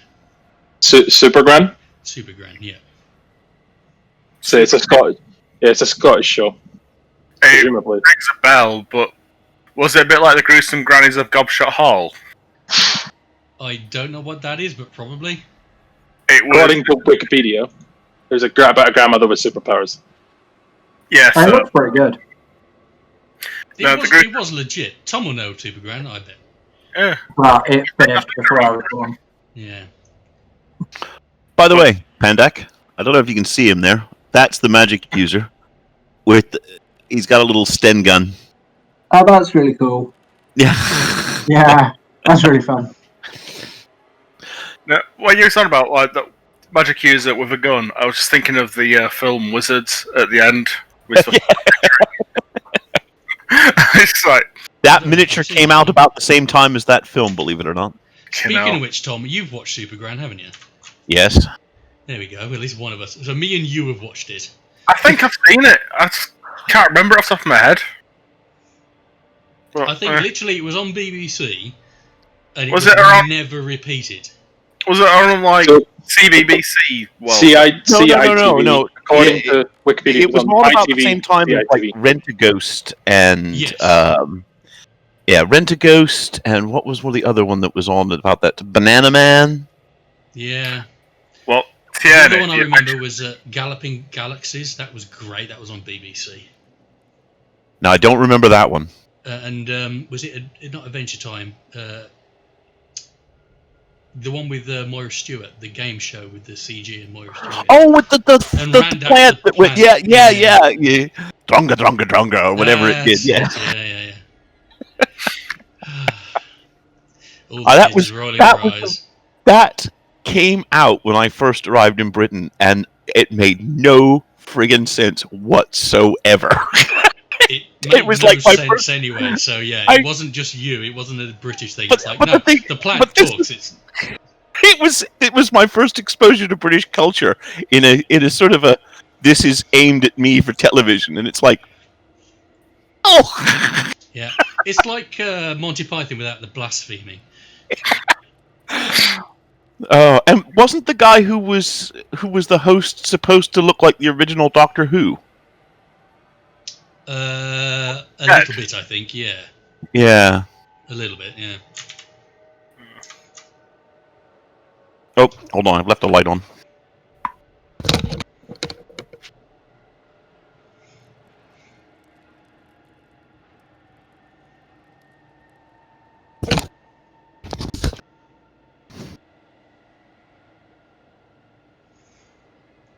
Yeah, I mean, having a look at some of the photos and stuff from this Super Grand, definitely some of the most offensively stereotypical dressing. Oh yeah, it yeah. was- She wore a lot of inappropriate tartan. Yeah, Yeah, yeah, yeah. I like non-matching tartans and as well. Like that's yeah. Hey, what was the other thing that I was exposed to was the Crankies. Yes. Jimmy fucking Crank. Explain to me what the hell that was supposed to be, because I it don't- never ever got past creepy I don't as have- hell. I genuinely don't have the time or the psychedelics to explain Crankies to you. All I can say is there were a bunch of swingers. And Oh, so, yeah, majorly so. Yeah. Actually, yeah, that's probably the best. Which way is to say super that. weird because if you've seen the pair of them, I mean they're real lookers for sure. But, Found yeah. me dozy. They're actually husband and wife playing teacher and schoolgirl. It was just, it was like creepy squared. It was a teacher in school boy, wasn't it? Yes, teacher's go boy. Yeah, because she plays a small boy. She plays like a schoolboy. Jimmy Cranky. But like the amplification of how weird it is as well is like in we always used to go to the pantomimes like with school and like after school clubs and things like that. And if you go to a pantomime in Glasgow, pretty much always the Crankies are going to turn up. So they're doing this weird shtick on the stage in front of a bunch of like 8-year-old kids, which doubles the weirdness as if it wasn't weird enough as it is. Yeah, I mean, thank fuck we got Andy Murray, right? Jesus. But then you look back into the whole zeitgeist of 70s, 80s British TV, and you go, you know what? That makes perfect sense. Yeah. Yeah. Just mounds of cocaine. Well, one of my favourite episodes of anything ever was it was Jim will fix it, so you can't actually ever watch it ever again because it's all been taken offline. But it was one of them was like, I really liked the small car from Music for Chameleons, like Gary Newman's small car. So can you fix it for me to drive it? So he did it, and it was Gary Newman and all that playing. This little kid going around this band playing in a little shitty Sinclair, round in circles for the entire song. And that was it for like 3 minutes. It was like, What I the mean, fuck am I watching? yeah, like TV prior to like 2000, even like the 2000s was super fucking weird. Like, Oh, yeah. what the fuck was Mr. Blobby? Like Hey, that. hey, Yeah, I was going to say the whole He's an institution. That's who he is. I grew up watching Crystal Tips and Alistair. Have you ever seen that? Yes. And, Wow. yes.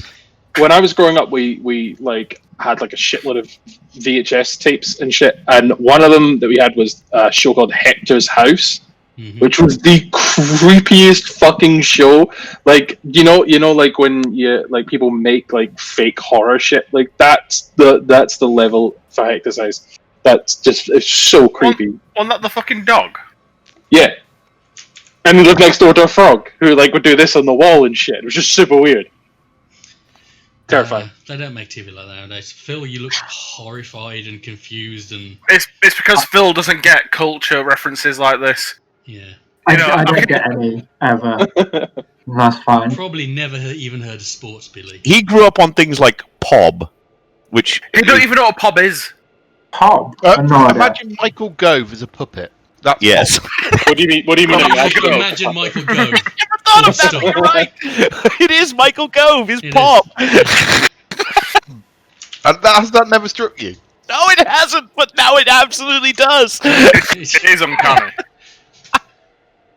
Just go to Google and search Pob. Do an image search. Yeah. P-O-B. Yeah, Okay. there's a very And good then look, cartoon you know, of that's Michael Several Gove. of the, yeah, Michael several Gove of the. begging Yeah, David Cameron to let him attack the alien ships from Independence Day because he once wrote an article for the Telegraph about aircraft. It's quite It was for the Times. Oh, was it for the Times? Okay. Right, back to the game. Right. Apparently Okay, D&D so- was happening at some point. Yeah. Right. So I wanted to search the ogre and see if he had anything on him. Right, And so you while managed to doing go that- through all of the creatures, and you managed to scrounge off of their bodies 15 copper pieces. Who's keeping track? Well, I'm Yeah, sure it's I Cammy gave because David he's keeping finding track. it all. Okay. Oh, I find that, do I? Yeah, you go through all of the bodies methodically. Across all of them, you find some various bits and pieces. Nothing really of value other than coinage. So 15 copper pieces, 20 silver pieces, 5 electrum pieces, 13 gold pieces, and 3 platinum pieces. Ooh. Was that Whoa. 13 gold? Yes, 13 gold. Platinum pieces. Wow. Yeah. Rich. Looks like £50 notes. What, not accepted anywhere? Yeah. Basically, yeah. Try and You spend the exclusively buy Try drug and- dealers. Try and buy a copper piece drink with a platinum piece, because you change. It's gonna be Get the fuck Yeah, we're gonna. out, yeah. Oh, mate, yeah, I'm we not need to find a saying the tavern. fucking tavern. Yeah. Okay, cool. Can I just quick? Hello, Lewis. Oh, is Lewis watching? Get to it, Johnny boy. Hello. I assume so because I just got a message from Lewis with a picture of me drinking. So either that or he's fucked me over and he's just watching me drink, which Is is this Lewis from overseas, Lewis? Lewis From here. who's gone overseas to the sunny shores of San Fran. Yeah. Good Oh, that evening. Lewis. Yeah. Dr. Gok. Yeah. Oh, we're wait. bored. Oh, I know that, Lewis. Hi, Lewis. I thought you meant Lewis, as in our team, Lewis. No. No. Mr. Ardern. Hello. Yeah. Another survivor of Random Storm. Who are not sponsoring this podcast I'm really sorry or for this, all of you. this video because I don't exist anymore. Like a fucking Alcoholics Anonymous. That's why we drink. So the ogre pulled a javelin out of his arsehole, presumably. Did he have any other javelins in his arsehole? You see one more tucked into a leather strap on his back. But Okay. Because he's so big, you just can't see it from the front. Right. Okay. Can I have his javelin? Pull Yeah, that you stick can out of knock his it off, butt. buddy. Only if you call it arsehole javelin, though. +1 poison. It's Luke. The brown stick of death. As you're doing this, Davil Beseda, who you've been talking to, just shouts out something in Thieves' Cant, and says, "Kurt, we've got a friend. We're good. We're gonna get out of it." Obviously, that sounds like gobbledygook to the rest of us, right? Yeah. So I'm like, what? It's like just snow in my mouth. Fair. I'm thick as fuck. So I'm like, yeah. I whisper to our friend Davil, can you trust these guys? They're not the same as the other guys we rescued, but yeah, I think they may. Do I want them behind me? I think. I don't know. I don't think they'll attack us. Keep them in the middle. That way, if they try and bugger off, we can kill them. And if they try and stab us in the back, we can kill them. So, I mean, are we openly discussing this in the party, like whether or not? No. We're You said you were whispering. sideways. Yeah. If they bugger off, they bugger off. I don't really care, to be honest. Okay. If they attack us, they die. But So- if they bugger off, I I don't go over and quietly tap Cabby. Yeah. Let's have a quiet word here. And Come, Jeff, come visit our quiet hug. Our huggle. Okay. Camney doesn't quite understand the Neto's going to concept of stand whispering. and keep an eye on Kurt. Is anyone going to stay and watch Beseda as you? Can we make them stand together? I mean, that they don't have to stand 20 feet apart. You can if you want. You can ask him. Beseda. Yeah. We're going to have a little discussion. So we ask them to stand in one place, let Pandak look at them, and then we have a quick conversation. Mm. Okay, so Beseda said, "Okay." Get your burning hands ready, just in case. Right. Yeah. Quite frankly, So if they move up attack to us, Kurt. we kill them. But if they bugger off, they're adults. Okay. Well, I gotta say, I'm hurting at the moment. So if we're gonna keep them in the party, I need to cast another spell, because otherwise, if they do attack us, I am... Use your hit dice. They won't attack us. I'm pretty certain they won't attack us.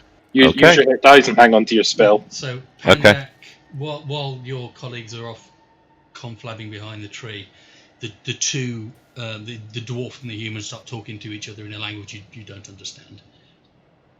It's the dwarf starts saying something, and then the human starts saying something back, and she nods and replies, and he looks at her and sort of, okay, and then nods and says something else. You don't understand what they're saying to each other. While they're in the middle of that, I interrupt them and go, "While you're with us, everything has to be done in common. These are the rules. Don't like them, fuck off." And they're like, "Right, okay, fair enough." Make them repeat what they fucking said. Don't want to know. Authoritarian dwarfs. If you want to know what happens if you Small don't... man syndrome, that's what it is. Oh, wait. You will vouch for these guys, then, will you? Okay. I'm not going to vouch for them. I'm just going to say I Fucking I don't dwarfs think- creek. I don't think they're going to attack us. Okay.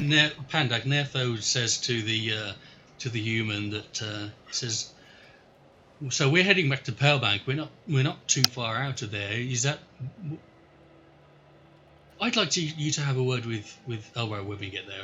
Maybe he's got something he would like to say to you."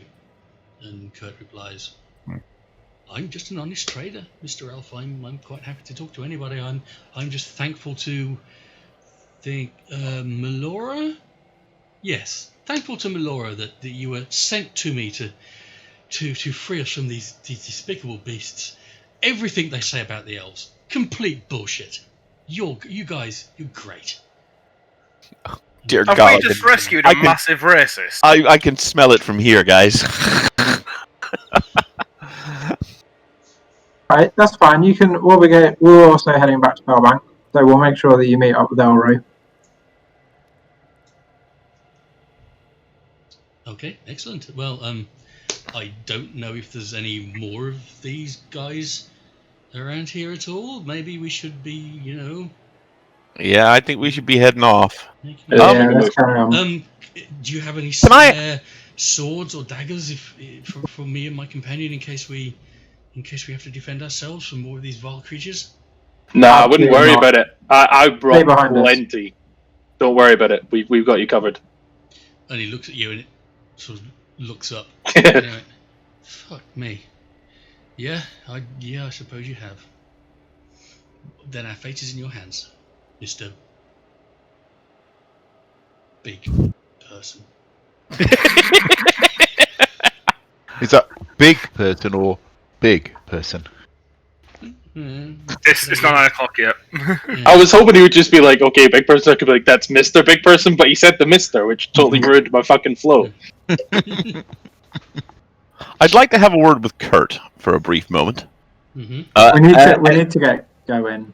We're really let's. Yeah. All right, fair enough. You can always tackle him when we're back in Palebank.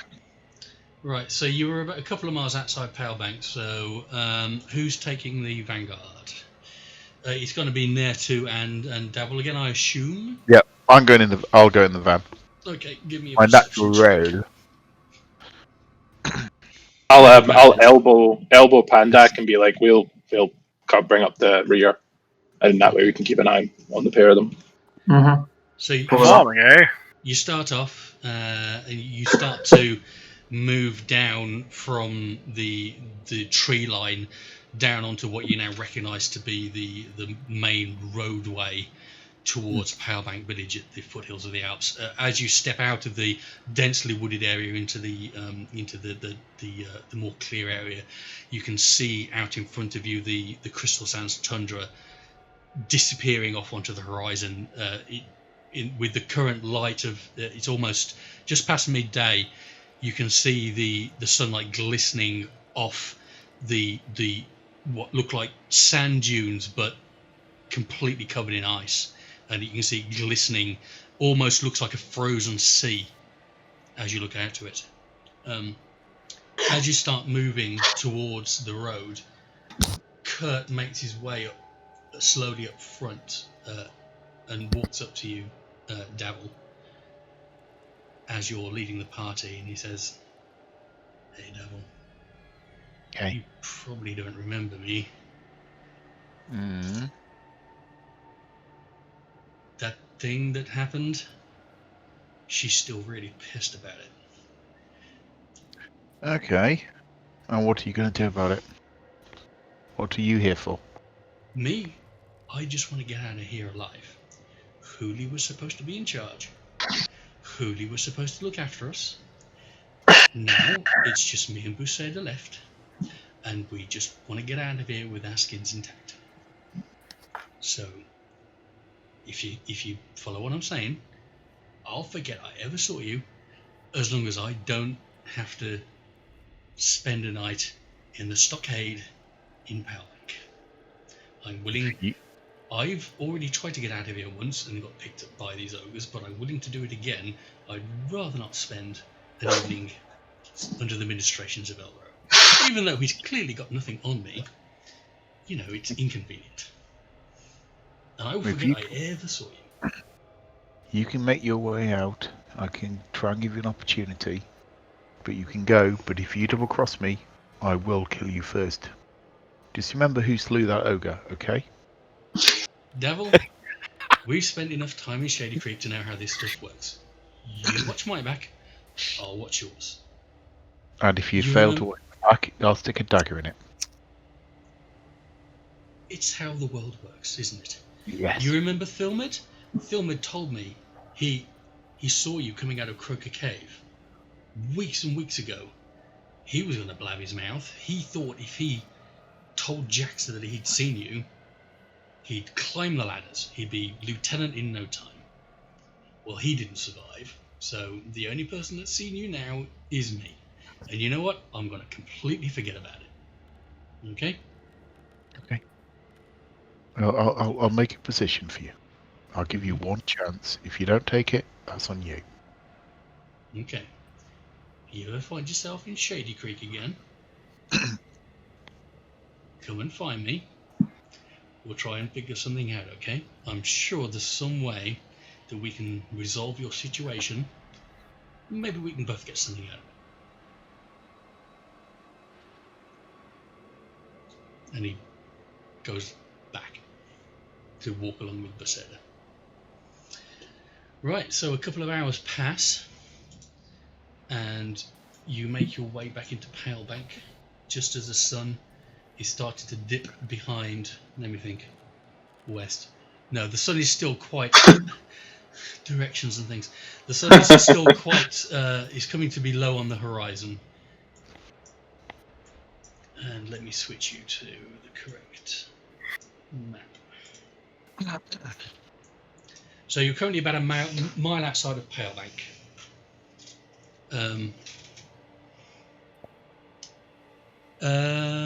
Can Dabble, can you give me a perception check, please? 1. Okay, you Nailed it. What's wrong with my rolls tonight? You notice you rolled a Nothing. 19. They're fine.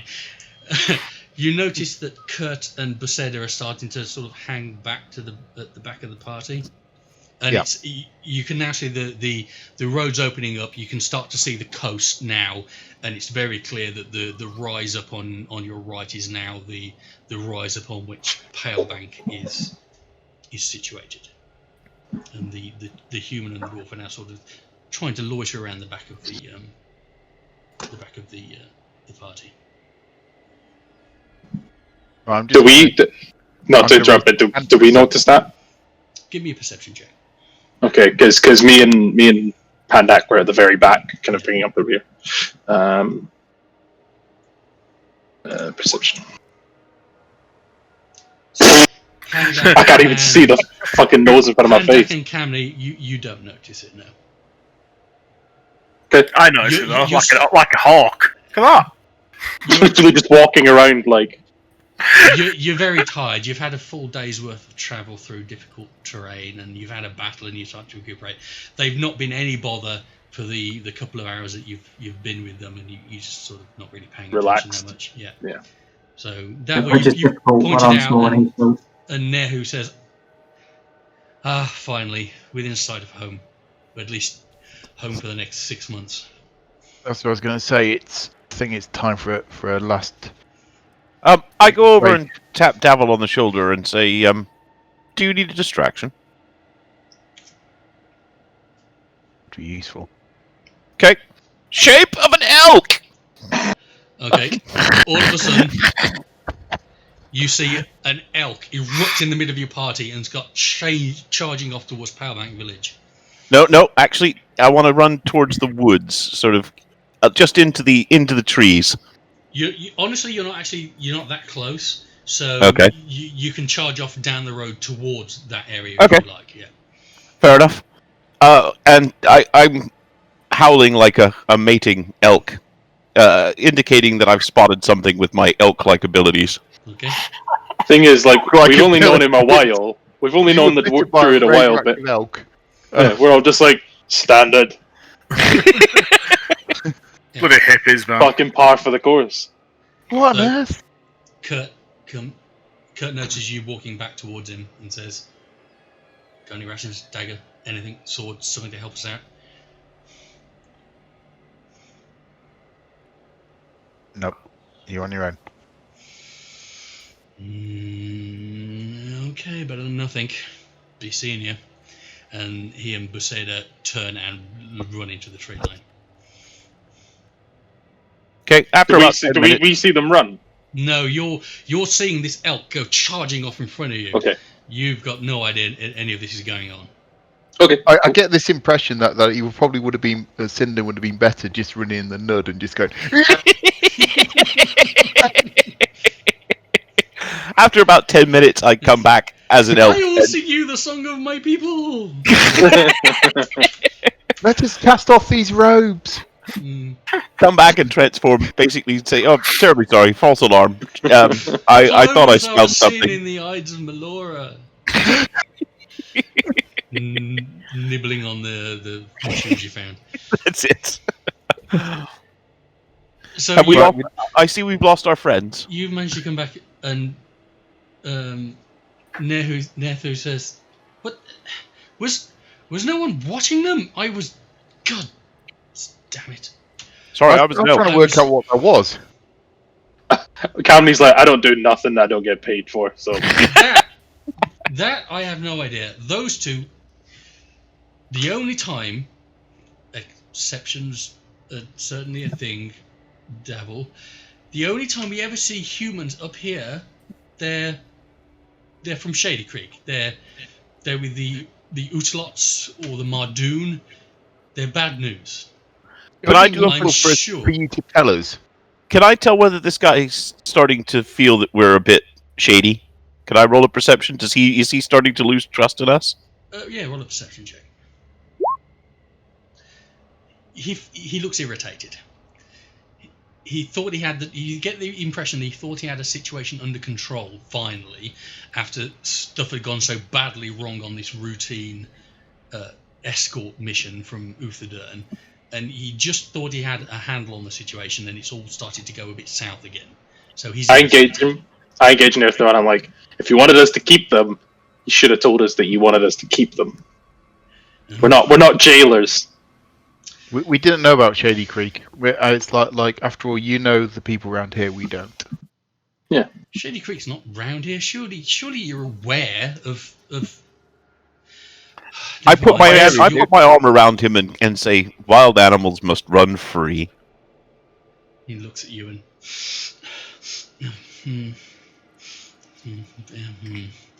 Very well. Yes. Please tell. Sorry. Okay, you're probably right. If I had a suspicion, I should have voiced it. At the end of the day, dude. I will explain myself to Elro and report back to the glass blades, and maybe we can pick them up on the way. Well, when we get Cool. They are adults. Worst case scenario, we've just let a racist and his companion go into a forest full of ogres and goblins, and they can meet their worst fate. So with no weapons, no resources, resources, no nothing. So they're probably going to freeze to death. So I wouldn't worry about it. You're probably correct. I do get some closure seeing them dangle from the end of a rope. However, knowing that they're not going to turn up in the middle of the night and put a dagger in my back. But I don't think they were doing that. I think they were getting skewered by an ogre. It is not our job to save a life, only to see it wasted again. They'd need a dagger to begin with, and they don't even have that. So I think you're probably going to be all right. Yeah, you're probably correct. Anyway, let's make our way back to Powerbank and let's talk to Elro and let him know what happened. So you make your way back uneventfully, and you enter into Powerbank Village. Ooh. Right, let's cash in some ears. Yeah. How many healing potions did we get in the end? 11. So we'll get our cash for them and for the ears. Do we want to sell all 11? Right. So you've made your way through the main entrance to Powerbank Village, and there's a couple of glass blades keeping watch, and they notice you and go, "Ah, you're back! Thank goodness."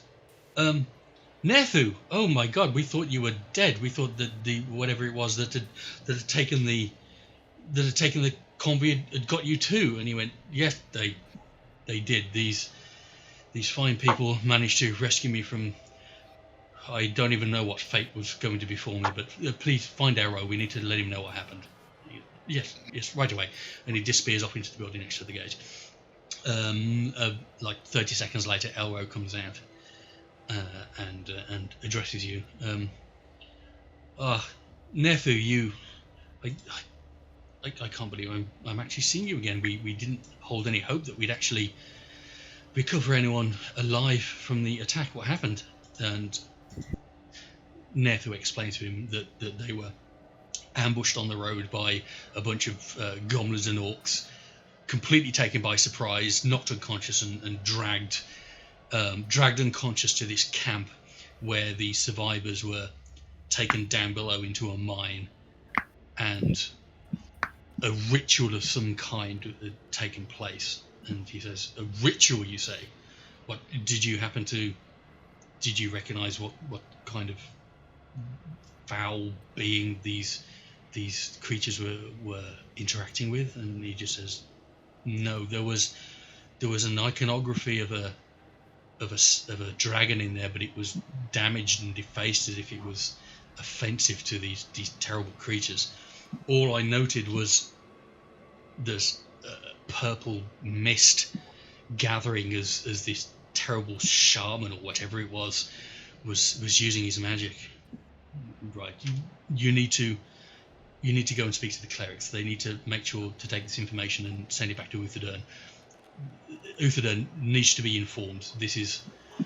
We see a lot of strange things out here. This is not something we've seen before. So, once again, I'm glad you're safe, and thank you very much to you for bringing our captain back. Please go and see the cleric and relate to them what you've seen. I'm willing to pay out on the bounty that I offered if you collected anything in your activities. And Nethu speaks up then and says, yes, not only were the greenskins, as we first thought, there were many other foul creatures. Unfortunately, they explained to me that you were after ears. I know this is usually how we do this, but it just wasn't practical. They wanted to bring heads. And he turns to Kamini as you still. At this point, I literally just take off and I'm like, "Let burger!" Ogre head over your back. Waving it about. Yes, Blood and viscera fucking flying all over the place. I'm willing to stand for these adventurers. I've taken notes here, and he pulls some parchment from his pouch and hands it to Elro to say, "Here is the tally of the kills. Please, on my word, pay these people out and make sure they're made good." And he says, "Very well, Nethu. I'll take your word. Please go to the clerics." He passes it on. Right. We want double for the ogre. Surely that's fair. I mean, he's got to be worth 2 goblins. And we have the whole head. Fair cop. Fair cop. Yes, Not to mention After all, who the killed the undying ogre? fish shaman. we can definitely do that. We can debate who killed the ogre, but It's no debate. I killed him. Whose arrow's in his brain? Wait a minute, I was about to say, is this the ogre tell you head what. with an arrow stuck in its head? let's play rock, It's in the paper, back of its scissors for neck, it. So I think you cut it off just above the. Are you guys really bickering about one kill? Yes. It's the most important kill. How many, In fairness, Don't worry, he's the first. they're enemy kills, unlike team kills, you know. I know that Enemy kills I'm winning as well today. let me have that. And party kills do count towards your total kill count, so you know. I'm right. Okay, fair enough. He looks through the annotations that Nethu gave him, and very well. Please, Coin Master, I authorize the payment of 170 gold pieces to these adventurers. I will give you 20 gold pieces for the head of the ogre. Kamini sticks his hand out. 20. Yep. I don't For the guy who killed actually the ogre. I don't need the head. I don't need the head. Good. I was keeping the head. You can. Plan on not keeping the head. My head. 70 gold pieces. Who, for our bookkeeping, do you have does your group have a name that we can use in our books just to for our accounting? The Oh elves, dear God! Man! They do enjoy. They like to account for these things. What the hell? Are we Queefing gonna call ourselves? Take some random letters Queefs. from the alphabet. How about P? The Queefers? the queefing flops. Or Queefers? The Queefers. We are the Queefers. Queefers. Yeah. Coin Master, I authorise payment 170 gold pieces to the adventuring group, the Queefers. Please. And thus we were named. Just queefs for short. Yeah. It could be. Wait, it could be Jeff and the Queefettes. Yeah, maybe when you're in a tavern. Now there's the band name. Fucking go. band That's a name, bad man. name, yeah. So the coin master disappears inside the building, and he comes out with a pouch, and he says, "Who shall be receiving payment?" Let's carve it up. Yeah, I guess give it to one person. We'll just dish out immediately. What? Okay, so he hands it to Sindan, 170 gold pieces. Okay. 34 ahead. Okay. So I'll I've add got- 30. I've got some other So stuff. Everybody add 34 to their total then. I think. Okay, I think we should go to the pub and start divvying stuff up. Okay, it's just starting to get into sort of late afternoon at the moment. So we need to go and see. we need to go and see Beast first for the health potion. Yeah. So as Pandak was saying, we need to decide because we've got 11 potions, right? Do we want to give? How much were they offering us for them each? The agreement was that she would let you keep half. Yeah, she would let us keep half. Or But if you could probably try and negotiate, giving them all back and negotiate the monetary value of half and give them all back. Now they were worth quite a bit, so I don't know. But do we want to hang on to them? They're definite lifesavers, literally. They do cost they cost an action to use, but like if you can get what are they, D6 or something? Like mid-20?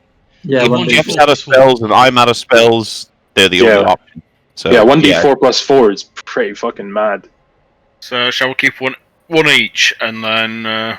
Well, so you've got 11. If you were to keep what you agreed, you'd probably keep between 5 and 6, and you probably negotiate for that last one. Yeah. Yeah. So if we keep one each, give her 5 and sell her 1. Yeah, that sounds good. Yeah, I could live with that. Mm-hmm. Yeah. We also have 3 other potions: a grey potion, a metal potion, and a purple potion. Well, that's enough for somebody you can identify the buggers. Yeah. I've also got a spare staff, which grabs. Yeah, you got your litter picker. Oh yeah. I've got 2. I was really hoping you were going to try and use on the ogre. So he could just grab it and fucking swing you around. No, you see, I'm holding on to this fucker. But yeah, I have a spare great axe now. So. Oh god, he's gone again. Oh. It's alright. It's only the third time. That beautiful, beautiful shit stuff. Here he is. Yeah, so should we just go to Beast and we'll have this conversation with her? Well, we also can she identify the other 3 potions, or do we need to take them somewhere else? Well, we can always ask. Okay, we'll try her if she sells this kind of stuff. Yeah. Okay. Go, Jeff. You make your way through Pale Bank and go to Pelt's now Beasts. You approach now and you can see there's a new sign up and it just says Valley Beast. Okay. Well. Very nice. In we go. Hello. Hello. Oh no, I did lie to you. It was Velvet Beast. I should read my actual note, shouldn't I? Velvet Beast. Hello, adventurers. You returned. Did you find my goods? Some of them. Yeah, we found some. Oh. Yeah. Why? Well. Okay. Where were they? Scattered amongst a whole bunch of baddies who basically tried to kill us. Some goblins. You can see her ears sort of flatten against her head now. She looks sad. What kind of creatures? What kind of bad people?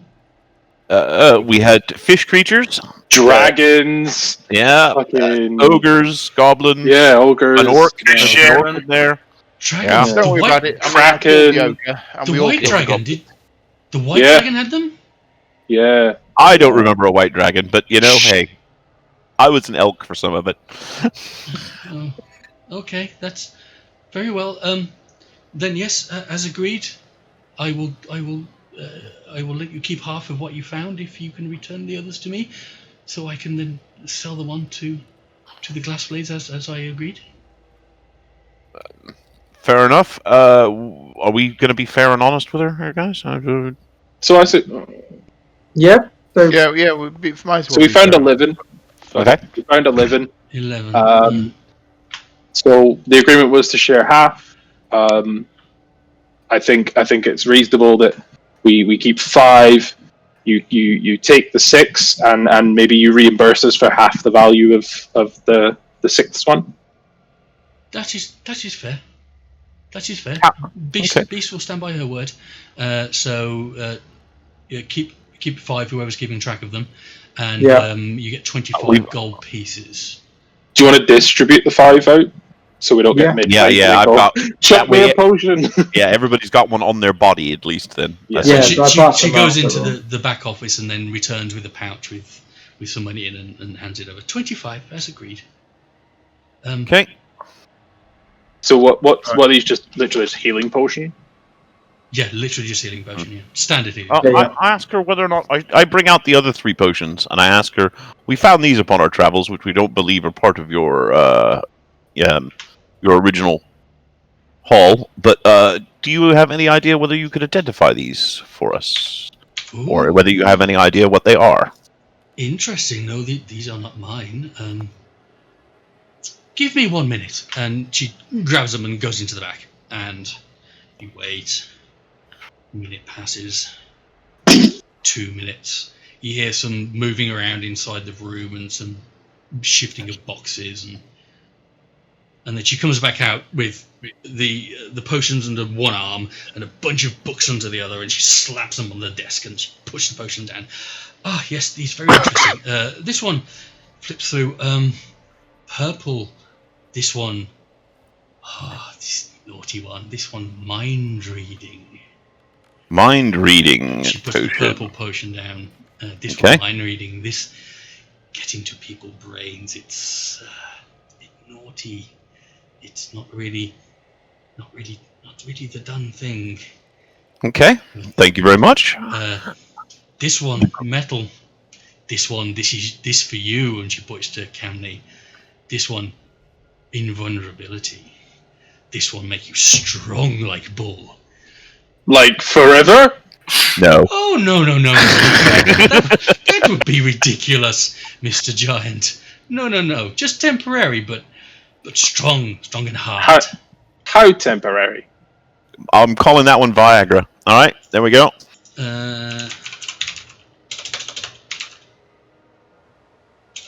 And Gray? Potion of invulnerability, I will tell you, lasts for... Oh, it doesn't actually fucking tell me. That's really... Oh, resistance to all damage. For 1 minute after you drink this potion, you have resistance to all damage. So you take half damage from everything for 1 minute. Ooh, That's does that mean if he's raging, does he take a quarter? Yeah. Wow. Okay. Yeah. I'm immediately going to hand... I'm just going to literally, like, over the back of my shoulder, just hand that one to Cam. So if you want to put that one on your list, I'm going to take it off. It's so funny to like immediately drink it, but no. All right, so that one's on Camney's list, and the Gray one. This one's very interesting. You see, and she sort of gives it a lick, and you see this big cat-like tongue come out, and she licks it off. It's like, this, like, going to another place. This is oil of etherealness. Oh, It makes you, okay. takes you to another place. Mr. It's Druid. acid. Mr. It's Druid, a bowl of acid. Absinthe. It's absinthe. Sweet. you Can would I- understand this. The oil can cover a medium or small creature along with the equipment it's wearing and carrying. Applying the oil takes 10 minutes. The affected creature then gains the effect of the etherealness spell for 1 hour. And the etherealness spell, it basically allows you to teleport to the ethereal plane. Fair enough. You can be attacked in the ethereal plane by By other ethereal. things on the ethereal plane. Yeah. Yeah. Okay. I've for what it's worth, guys, I've seen the random monster encounter for that. It's not something you want to go through because everything on it's pretty evil. Cool. So. Would your GM do that to you? Yes. Interesting enough, the phase spider, its other place that you went to was the ethereal plane. So we don't miss it. What has she reimbursed us for the half value? Yeah, she brought 25. out a 25 gold in a. I've taken that. I've added Oh, that okay. in. Oh, okay, cool. I think now we should go down the pub and sort out. Hold on. I got one more thing Just I'd ask her before we do that. to identify. The grey fungus that I found on that tree, is this anything special or is it just a mushroom? Oh, I do not deal with food. You speak to Tavern maybe, or clerics. I don't know. Okay, fair enough. I do weapons and special drinks. Speaking of weapons, I have in my possession this wonderful grabbing staff. Cool. It's a very exceptional weapon. Would you be interested in purchasing this wonderful weapon or trading it for that exceptional staff that we saw earlier? That is very unique. I've not seen anything like that before. Please, may I look? Have a look. And you hand it over, and she looks around and holds it up and plays with the catch on it, and you can see it go snap, snap, snap as she's playing with the catch. It is interesting, yes. I will give you 10 silver pieces for it. It is not magic, unfortunately, so it would not be equivalent in value for your staff. I mean, how much was one of that stuff again? 250 gold pieces. Yeah, Tell you a what. lot. If I give you this and 100 gold pieces, would that be a deal? That would not be. That would be 100 gold pieces and 20 silver pieces. That would be. Are you sure? Can I try and persuasion to try and persuade her a bit more? Yeah, yes, very, very sure. Come in. Look at that persuasion roll.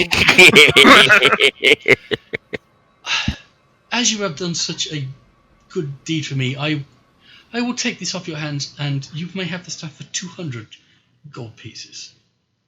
I'll cough up half of that quite happily because I have 104. Tell you what, then. I'll go halves with Druid Boy. We'll get this stuff, and Mr. Druid can have a nice new stuff. Cheers. Ah, very good. She takes it off you and immediately turns around and hangs it above the above the counter. Puts a price tag on it, 1,000. And you see, she reaches up and clunk, clunk, clunk, clunk, clunk, clunk, and sees it snap and giggling. Clunk, clunk, clunk. Yes, the stuff. And she goes in the back. You hear some thumping and some scraping and stuff moving around. And she comes out and she has the staff in her hands. It's a very nice piece of oak, aged, oiled with metal caps on each end, with what look like runic inscriptions on the metal caps. And she says, "Here you are. Here is the staff that we agreed upon." Cool. Cool. There you go, So you Sinbad. now have a +1 quarterstaff. Okay, I'm just editing the stats for that. I think it is still 1d6. Yes, it's Yep. whatever a quarterstaff is, +1 on attack, +1 on Yep. damage. Yeah, not a problem. I would- I'll now get rid of this stuff from my inventory, but because I've got 2 of them, I now have 1 of them, so I've still got 1 on me. I withdraw my standard great axe, my regular great axe, Mhm. and I go to buy these. Oh, yes, yes, very useful round here. I will give you 20 silver pieces for that. 30. What a persuasion check.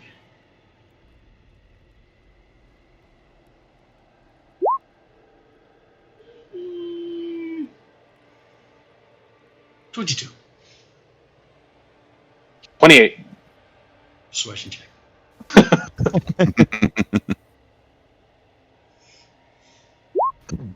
Oops. 22. Can I jump in and go, hey, I don't want to make it, a bit less? Quiet, please. Talking. 22. Bit less, go on. We're doing a lot for you. I mean, this is, I have like 326 gold. Why the fuck am I fighting over this? I'm Like, yeah, wondering, okay, but yeah. 22 silver. Yeah. She's a small Rock it. business owner. You just want to, Yeah. So What am I? I'm a walking small business. I'm a large business, I guess. You're an but- incredibly large, quite rich, independent contractor. Yes, with Cool. no capital costs, no rent, no overheads. no Yeah. overheads, no. Because there's nothing tall enough to be over my head. Exactly. So, yeah, everything over your head is just clouds. Yeah. Yeah. Cool. Okay. Yeah. 22 silver, and I shake her hand and I hand across the great axe. Okay, and she's like, oof, and takes it. And I was gonna throw it. I was generally going to go, here you go. And then I into thought, the wall. Maybe not. Thank you. And she goes and she looks around and she sees an empty bit of weapon rack and she goes and hangs it in there. I then ask her, do you have any other martial weapons? I'm afraid not. I'm still waiting for my deliveries from Uthadern.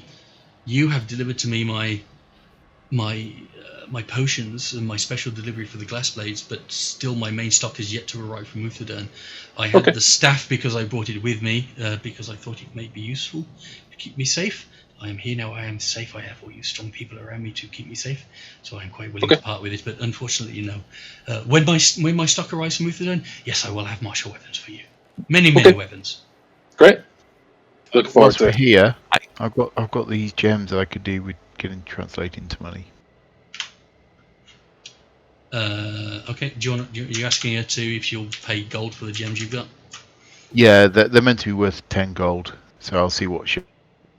So how many are you trying to? I'll do all 9. So 90 gold. Yeah. Can he persuade her to give more than they're worth? He can try. I give him some guidance on a bit of fast talking. So if you want to roll a persuasion check and then name a price. Let's add the 1d4. Is it? Yep. I mean, how about say 17. 100 for the whole lot? She takes the bag and she spills it onto the desk and starts sorting them and putting it into. I mean, come on, look at the quality of that gem. I mean, look at the light and the way it shines. She pulls out something from underneath the desk and starts poking at them and touching them and reading it. Have you ever seen red like that? 100 gold. I will give you 100 gold for this. Yes. Nice. And she scoops them up, puts them in the pouch, puts them under, and then goes in the back. You hear some more moving and shunting and boxes opening and closing, and then she comes back out with the money in her hands and puts it on the table, 100 gold pieces. Oh, you see the 100 gold is actually much bigger in volume than the actual gem, so she's probably I pulled Jeff to one side and quietly hand him the mind reading potion and tell him he's the only person in the party I actually trust to use this. So, have you met more fool you, dude. The worst fucking choice. and don't let me the dwarf be snipping at it. So yeah, there we go. All right. I think it's time for beer. Yeah, slams his hand down on the counter. He's like, right, pub. Fair enough. So we'll go to the bar, and I've got a few other things to give to people. So Velvet's like, I close in an hour or so, but yes, pub. 1 hour. Sweet. See you at the pub. Okay. I've got a date there. Cool. So you make your way over to the Jolly Dwarf. Is there anything you want to do before you go over there? Can I use my detect magic on the new staff and Camney's axe that I found?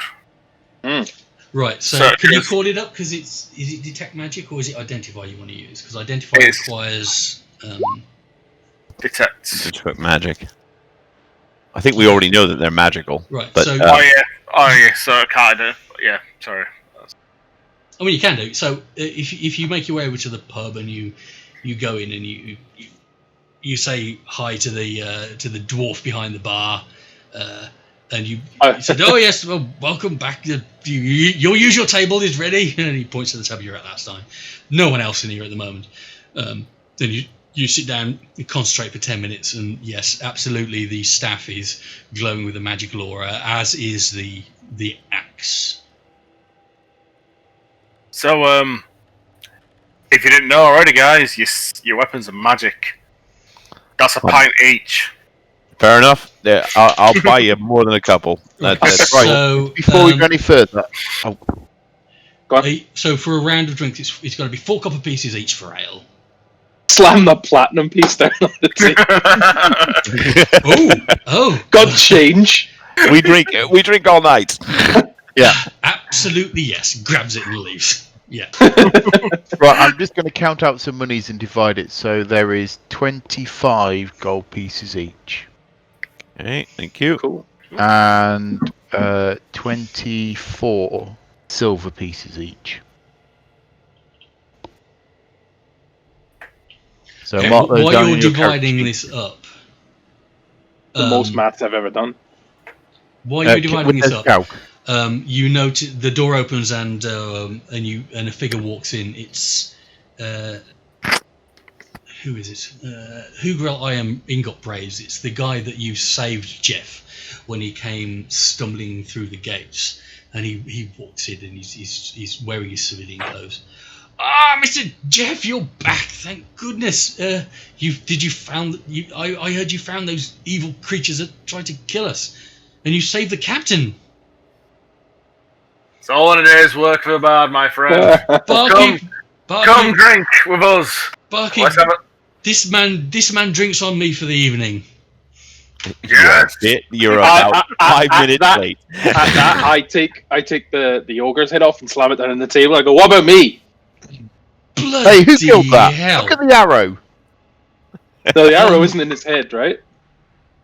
The Which arrow's one? within his gut. I'm So also there's gonna no look- evidence on the head about who killed it, other than the fact I have the head. So I have My never help. seen anything that big, this low down in the Alps. You found this where they jumped us? This was what was coming after us? Yep. Nearby, yeah. build it. That Jumped it. explains a lot. And it seemed to be running the goblins, which is even slightly more concerning. And some crazy fish guys who worship some crazy underground god who summons smoke magic and just wouldn't die. Not to panic you, but the monsters seem to be hoarding. Fish god? Yep. Yeah, we don't know. Do you know anything about fish gods? No. No. In that case, yeah, around. Just and keep them coming. And he sits down with you. We He's need to starting talk to to this look guy slightly about concerned upcoming work about- as well, guys. We need to find out whether there's anything going in the future. I mean, these little raids are quite profitable, so... Yeah, well, I'd say there's probably some room for us to go and investigate this fucking fish god shit, because it's been lucrative so far. Absolutely. And yeah. But... Well, yeah, I mean, I've not heard anyone else talk about. I mean, we're in the middle of the fucking mountains. Fish god in the mountains. Does that make any sense? There is a dock near us. I mean, do the you guys... Remoras just left like yesterday, but I mean, Yeah, there was a fish dude on that. I heard We about fucking that. killed- Yeah, we killed The that bloody fish dude too. Kurt, wasn't it? Just sour bastard. Whenever he was in here, no one could See? stand that. Listen, man, I knew from day one. I fucking knew that dude was bad news. It turns out he was a fish. Fish, fucking fish. Who'd have? Fucking fish. Yeah, well, the Remorse is on its way back to Rizal Crossing. He'll be back in a week or so, but, you know, hopefully... fish? If fish are bad guys now, what the fuck are we going to do? We're right by the sea. Camney rambles off into a 10-minute diatribe, just yelling about fish, slamming his hand on the table, beer fucking flying everywhere. Mackerel!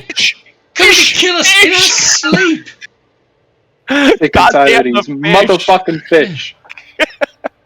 Jeff, you must know some songs about mackerel. You know any songs about mackerel? Well, I know songs about some things which are fishy, but not necessarily mackerel. Yeah, fish songs! Fish songs! And he starts slamming the table. He's about 3 pints in at the moment, and you think he's probably a little delicate because of the wounds he's taken, and he's maybe a bit in his cups at the moment. He's like, "Yay, fish songs!" And we're definitely goading him, encouraging him. I know you keep codding Jeff about this, but do you really think this is a place? Oh, I mean, after all, Jeff is the soul of the tavern. Is this the place for these kind of jokes? The tavern? Every place is a place for these type of fuck's jokes. sake. Yeah, I'd say I had it enough. I don't know enough fishes to make a joke here. I mean, I used to be a fishmonger, so I can keep going. That's the problem. have you smelt that? Sorry? Oh, sorry. Smelt that? It's a bit fishy. All they give me in that fucking temple is beans. Just beans and beans. They don't give me any meat. Starts drinking. Just tipping over, Yeah, fucking beans. feet in the air. Yeah. I'm serving steak at this place. This man needs a steak. Let's get this man a steak. Meat! They were, meat slamming songs, the table. Meat songs. Meat, Yeah. meat. And the barkeep's like, he's still got the platinum piece, and he still keeps biting it as he's going through the evening. Yeah. What, meat? Yes. And a couple of minutes later, he comes out, and there's a big pot stew get put in the middle of the table, and loads of bread come out as well. Oh, food proper. I'll nibble the bread. I've got your rooms ready for you. Don't you worry. In fact, I'll probably just eat my berries because I need the hits. So yeah. So you're there munching away at your berries. Yep. You okay, Master Druid? Do you want some? No, I'm good with berries, thank you. No plants? I'm all right. I do have some plants. What kind of plants? Anything good? Green ones? Yes. All right, I'll have a rocket pizza. There you go. I had that in California once, and it was the strangest thing I've ever eaten. I'm afraid I've never been into the Empire. I've never been to Las Vegas. I've never been to the Empire. I can find you some. Is that in Faerun? I'll find you some plants, and he disappears off. And about 5 minutes later, he comes out with just a bowl of carrots. Puts those in. Fair enough. You know what make those carrots look better? Yeah. What? Put some meat on them. Oh. So Jeff, are you gonna actually sing, or are we all gonna get trout? You're gonna get trout here because I'm 3 sheets to the wind. I'm gonna get my bagpipes out. Actually, no. Give me a performance check with advantage. I get my loot out. God. Carefully, that might need tuna in. Oh. You know how in some bars there's no bass to this. you know how in some like bars and like taverns they'd have like a big barrel of water. I'd like to throw Davil into the water for his continued fish jokes.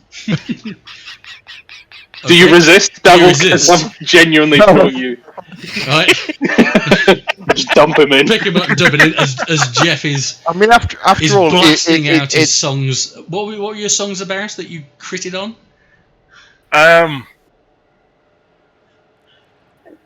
Women who smell of fish.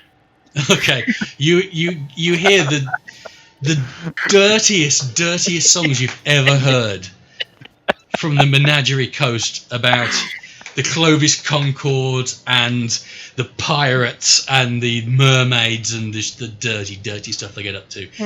And everyone, as you do this, people from the glass place start filtering in as the evening goes on. And by the end of the evening, everyone's dancing on the tables and crashing tankers against each other. The barman seems both worried and happy because everyone's spending loads of coin. He's still got the platinum you've got, but it's all getting a bit like Saturday night after 3 months of lockdown. Oh, Jesus Christ! So Camney is Okie. Camney everybody else dancing on the table. Feels like jumping up on the table with everybody else. So it's like and the table. Yeah, I was gonna. Table doesn't win. Yeah. Well, that will minnow out the weak furniture. Right. So the evening continues. I throw him in the drink again. It's easy to do that. Jeff finishes his set. Just holding him by his legs, just dunking him in and out of the water. Oddly seems to be enjoying it as well. You reckon you would try to get one over? Oh. Dom's had enough. He's like, fucking fish puns. Yeah. It's ruined the order now. No, there we go. No, it's back again. Sorry, I can't help it. So the evening starts to wind down. The other glass blades and the other patrons start to make their way out of the tavern. And what would you like to do? Would you like to retire for the evening to the rooms that the tavern keeper has prepared for you? I'll go to my room with a couple of groupies because bad life.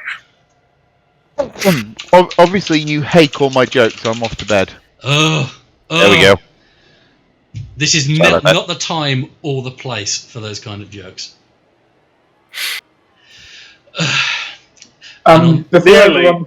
Before everyone splits off, I passed out the point that we got from the health, from the potion.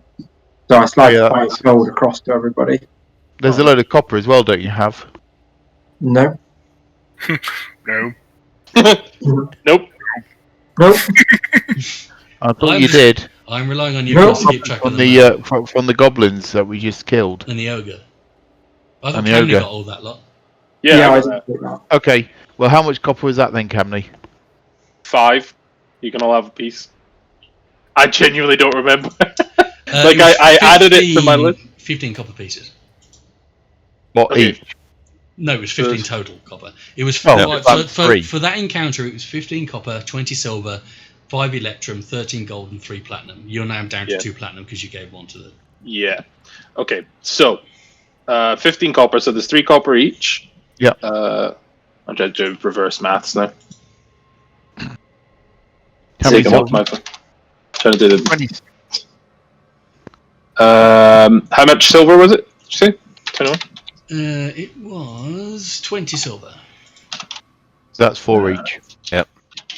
Yep. 1 electrum because there were only 5. Yep. Yeah. And the platinum we spent on alcohol. Yep. Well, no. You've still There's, got 2 platinum left. there's 2 platinum. There was also some gold, I think. 13. 13 gold. Yeah. So. Maths. Really didn't divide well. It really I guess everyone can have 2 to start, and then that leaves us with 2. Okay. I'll look after them. And Cool. then you can look after the platinum as well. You look Because after you the spend it so ability. well. Yeah. Until we can get them changed, you can look after the platinum. Yeah. Okay. I may Serious have note, noted guys. down that How you are have we gonna fight fish people if we can't breathe underwater? They have a distinct advantage over us. How are we No, you going can to solve that? do that. I could breathe underwater for a short period of time. And then I'd Can fucking you? drown. Everyone Oh yeah, then I'd can. drown. Yeah. Okay. I'll just charm them to come onto land and then die. Tickle their bellies. Is that how that works? You reach in and give them a tickle.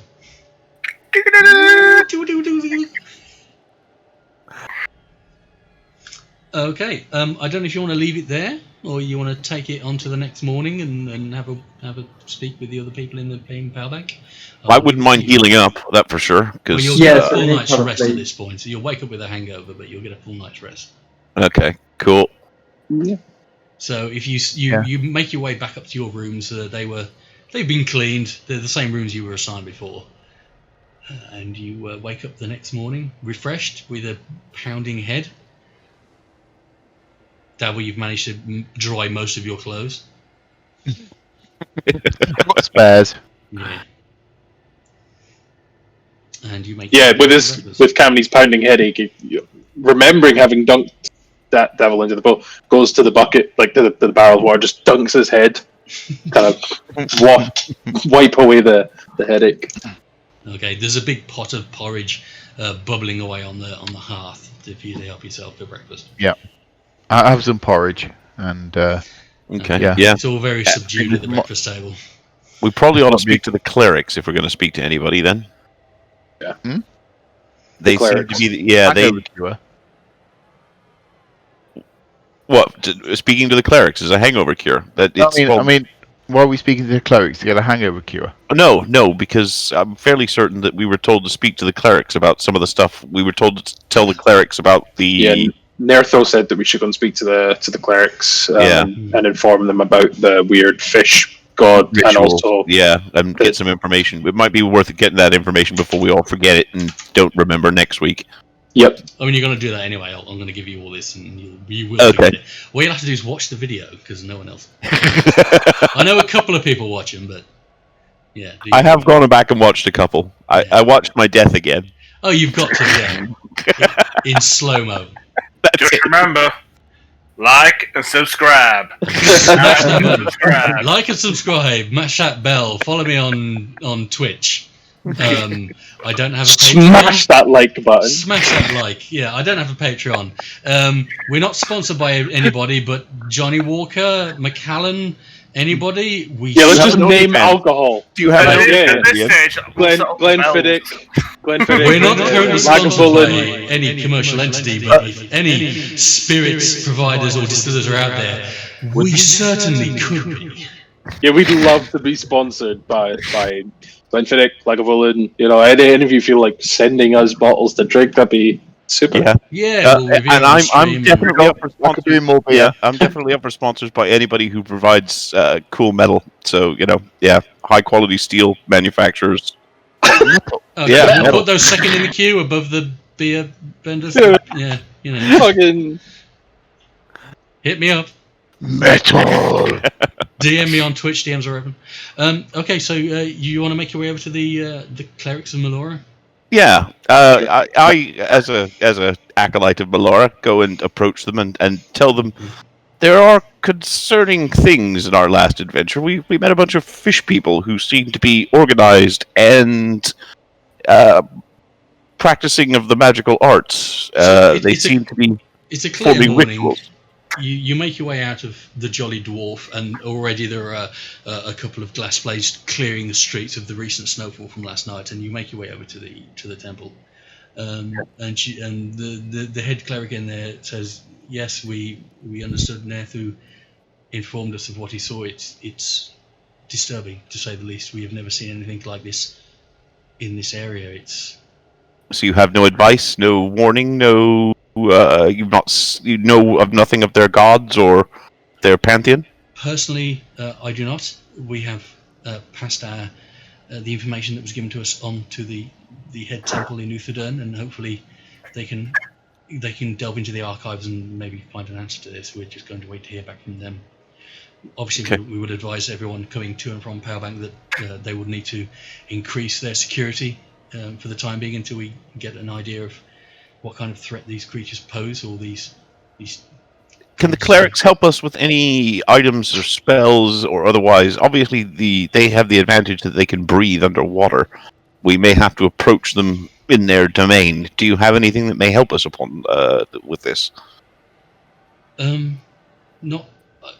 We are aware of arcane items that will allow you to act as if water was air.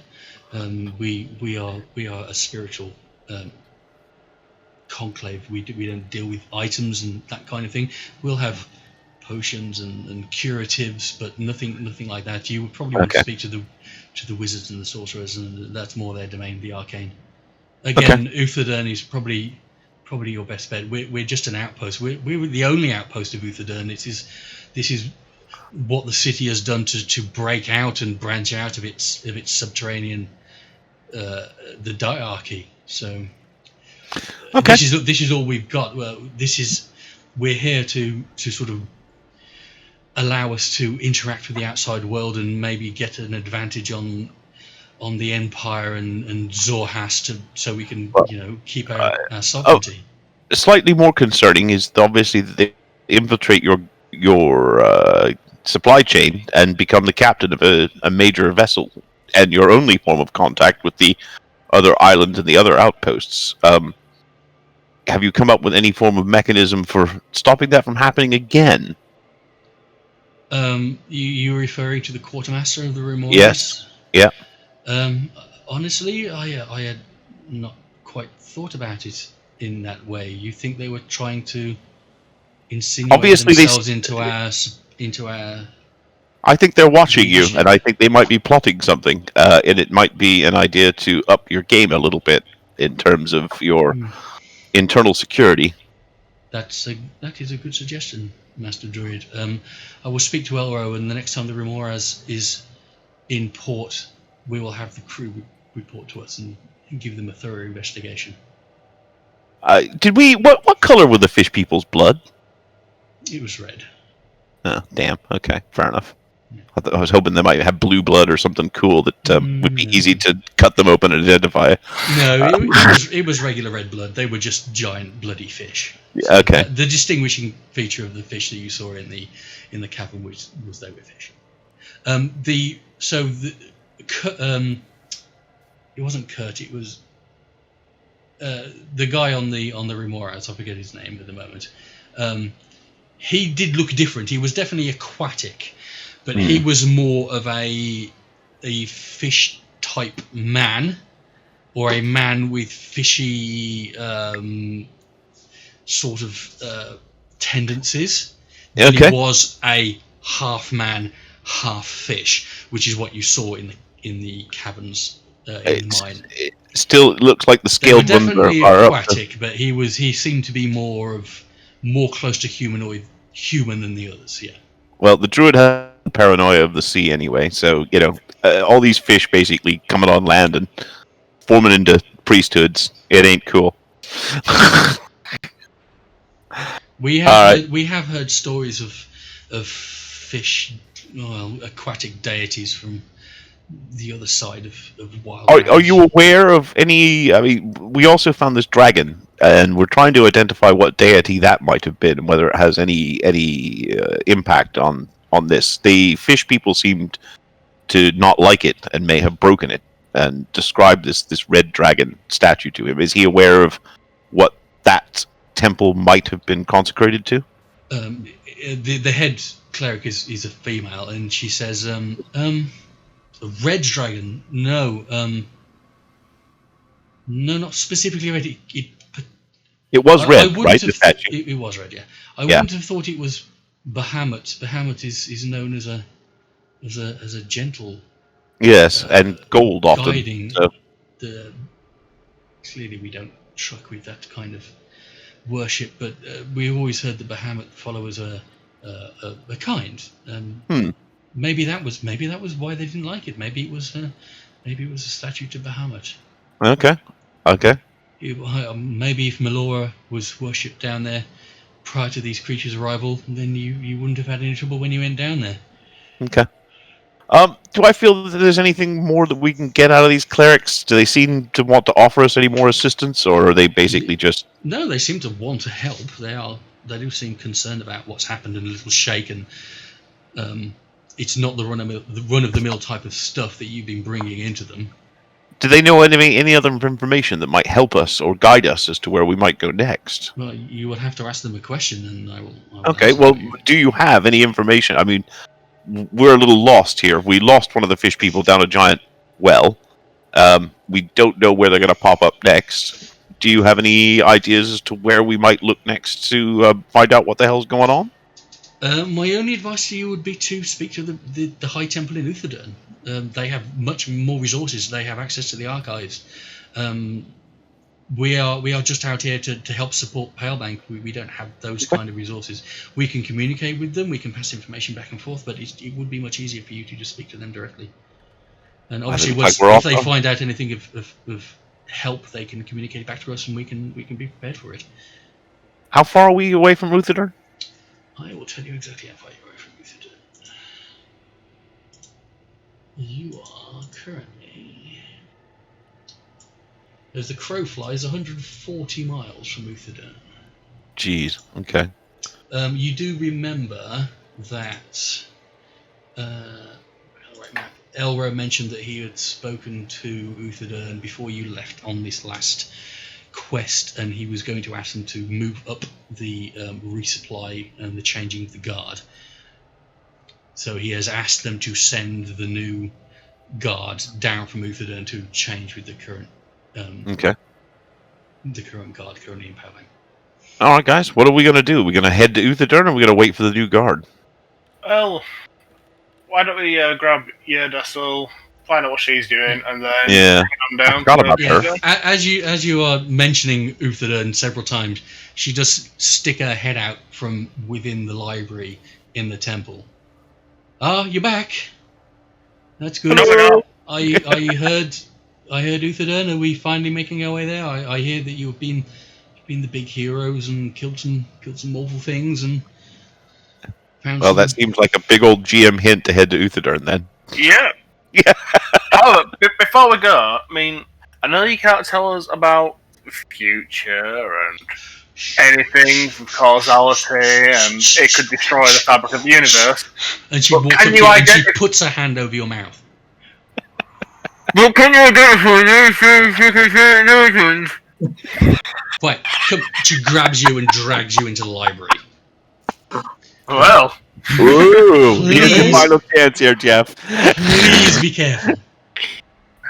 I'm not asking you to tell us the future, but can you identify what's going on with this giant axe of awesome and that weird staff? Because okay, I know the magic, I just don't know what they're about, and you know your magic stuff. You may be able to tell us. Let me have a look. Yeah. Also, weren't they? Didn't like the axe have like that weird purple shit? Yeah, you had to attune to it in some way or You did find out. notice that, yeah. And what was this weird Tokel showing up and tapping it? That happened. So, she says, "I'm afraid I'm not privy to the identification of magic items. It's just something I can't do. What can she do?" It's a great question. What is she good for? What is she for? Yeah. What are you? Why are you here? Absolutely nothing. God, I'm afraid that's. I mean, I can try and look at it and see if I can pick something out. If you give give it a I try. don't have any specific ability in that area, but I will have a look. Yeah, if you give it a try. What Worst are you case giving scenario, we don't know what's going on, so. What are you giving to her? Careful.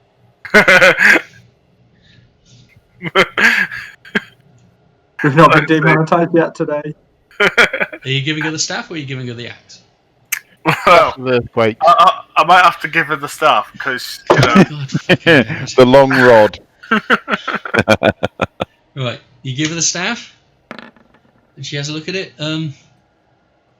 It's fucking staff. probably magic. I don't know. It looks well made. It could be magic.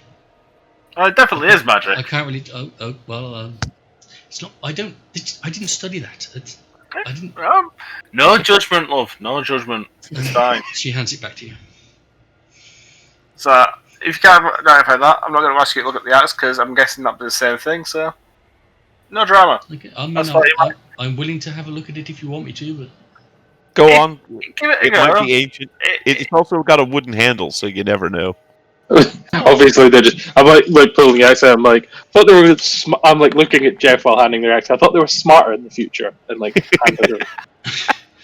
she I mean, takes it the off you people and today these days are dumb as it is. So she seems to struggle to lift it. It's very heavy. And it's I mean, I can hold it up if she wants to like look at it. yeah. I mean, she wants to sort of touch it and hold it and stroke it and stuff. pardon. Yeah, that time of the evening. Yeah, I definitely feel an aura of it. It's definitely magical. The nature of the magic, I don't know. I couldn't tell you. Maybe when we get where we're going, when we get to Etherdurn and I can get access to all the books in the archives, maybe there's someone that can help you out. No, Okay. Cool. Okay. Right. So, shall we leave it there? Yeah, it sounds like Yeah. a good plan. Mm-hmm. I mean, if you want to go and talk to Elro, you can do and figure out if there's anything else that is available for you other than kicking around and waiting for the. I probably need to hit the sack because Emma's got to get up in the morning, and me sitting here talking loud Yeah. and Okay. laughing and stuff will probably keep her awake. So Right. I've got work tomorrow anyway. Yeah, Yeah. me too. I need to briefly go on site, so yeah. It's only John who doesn't. For the first time. Yay, holiday. Oh my god, I've got so much done this past week. It's been great. my next project I've decided is going to be a battle axe.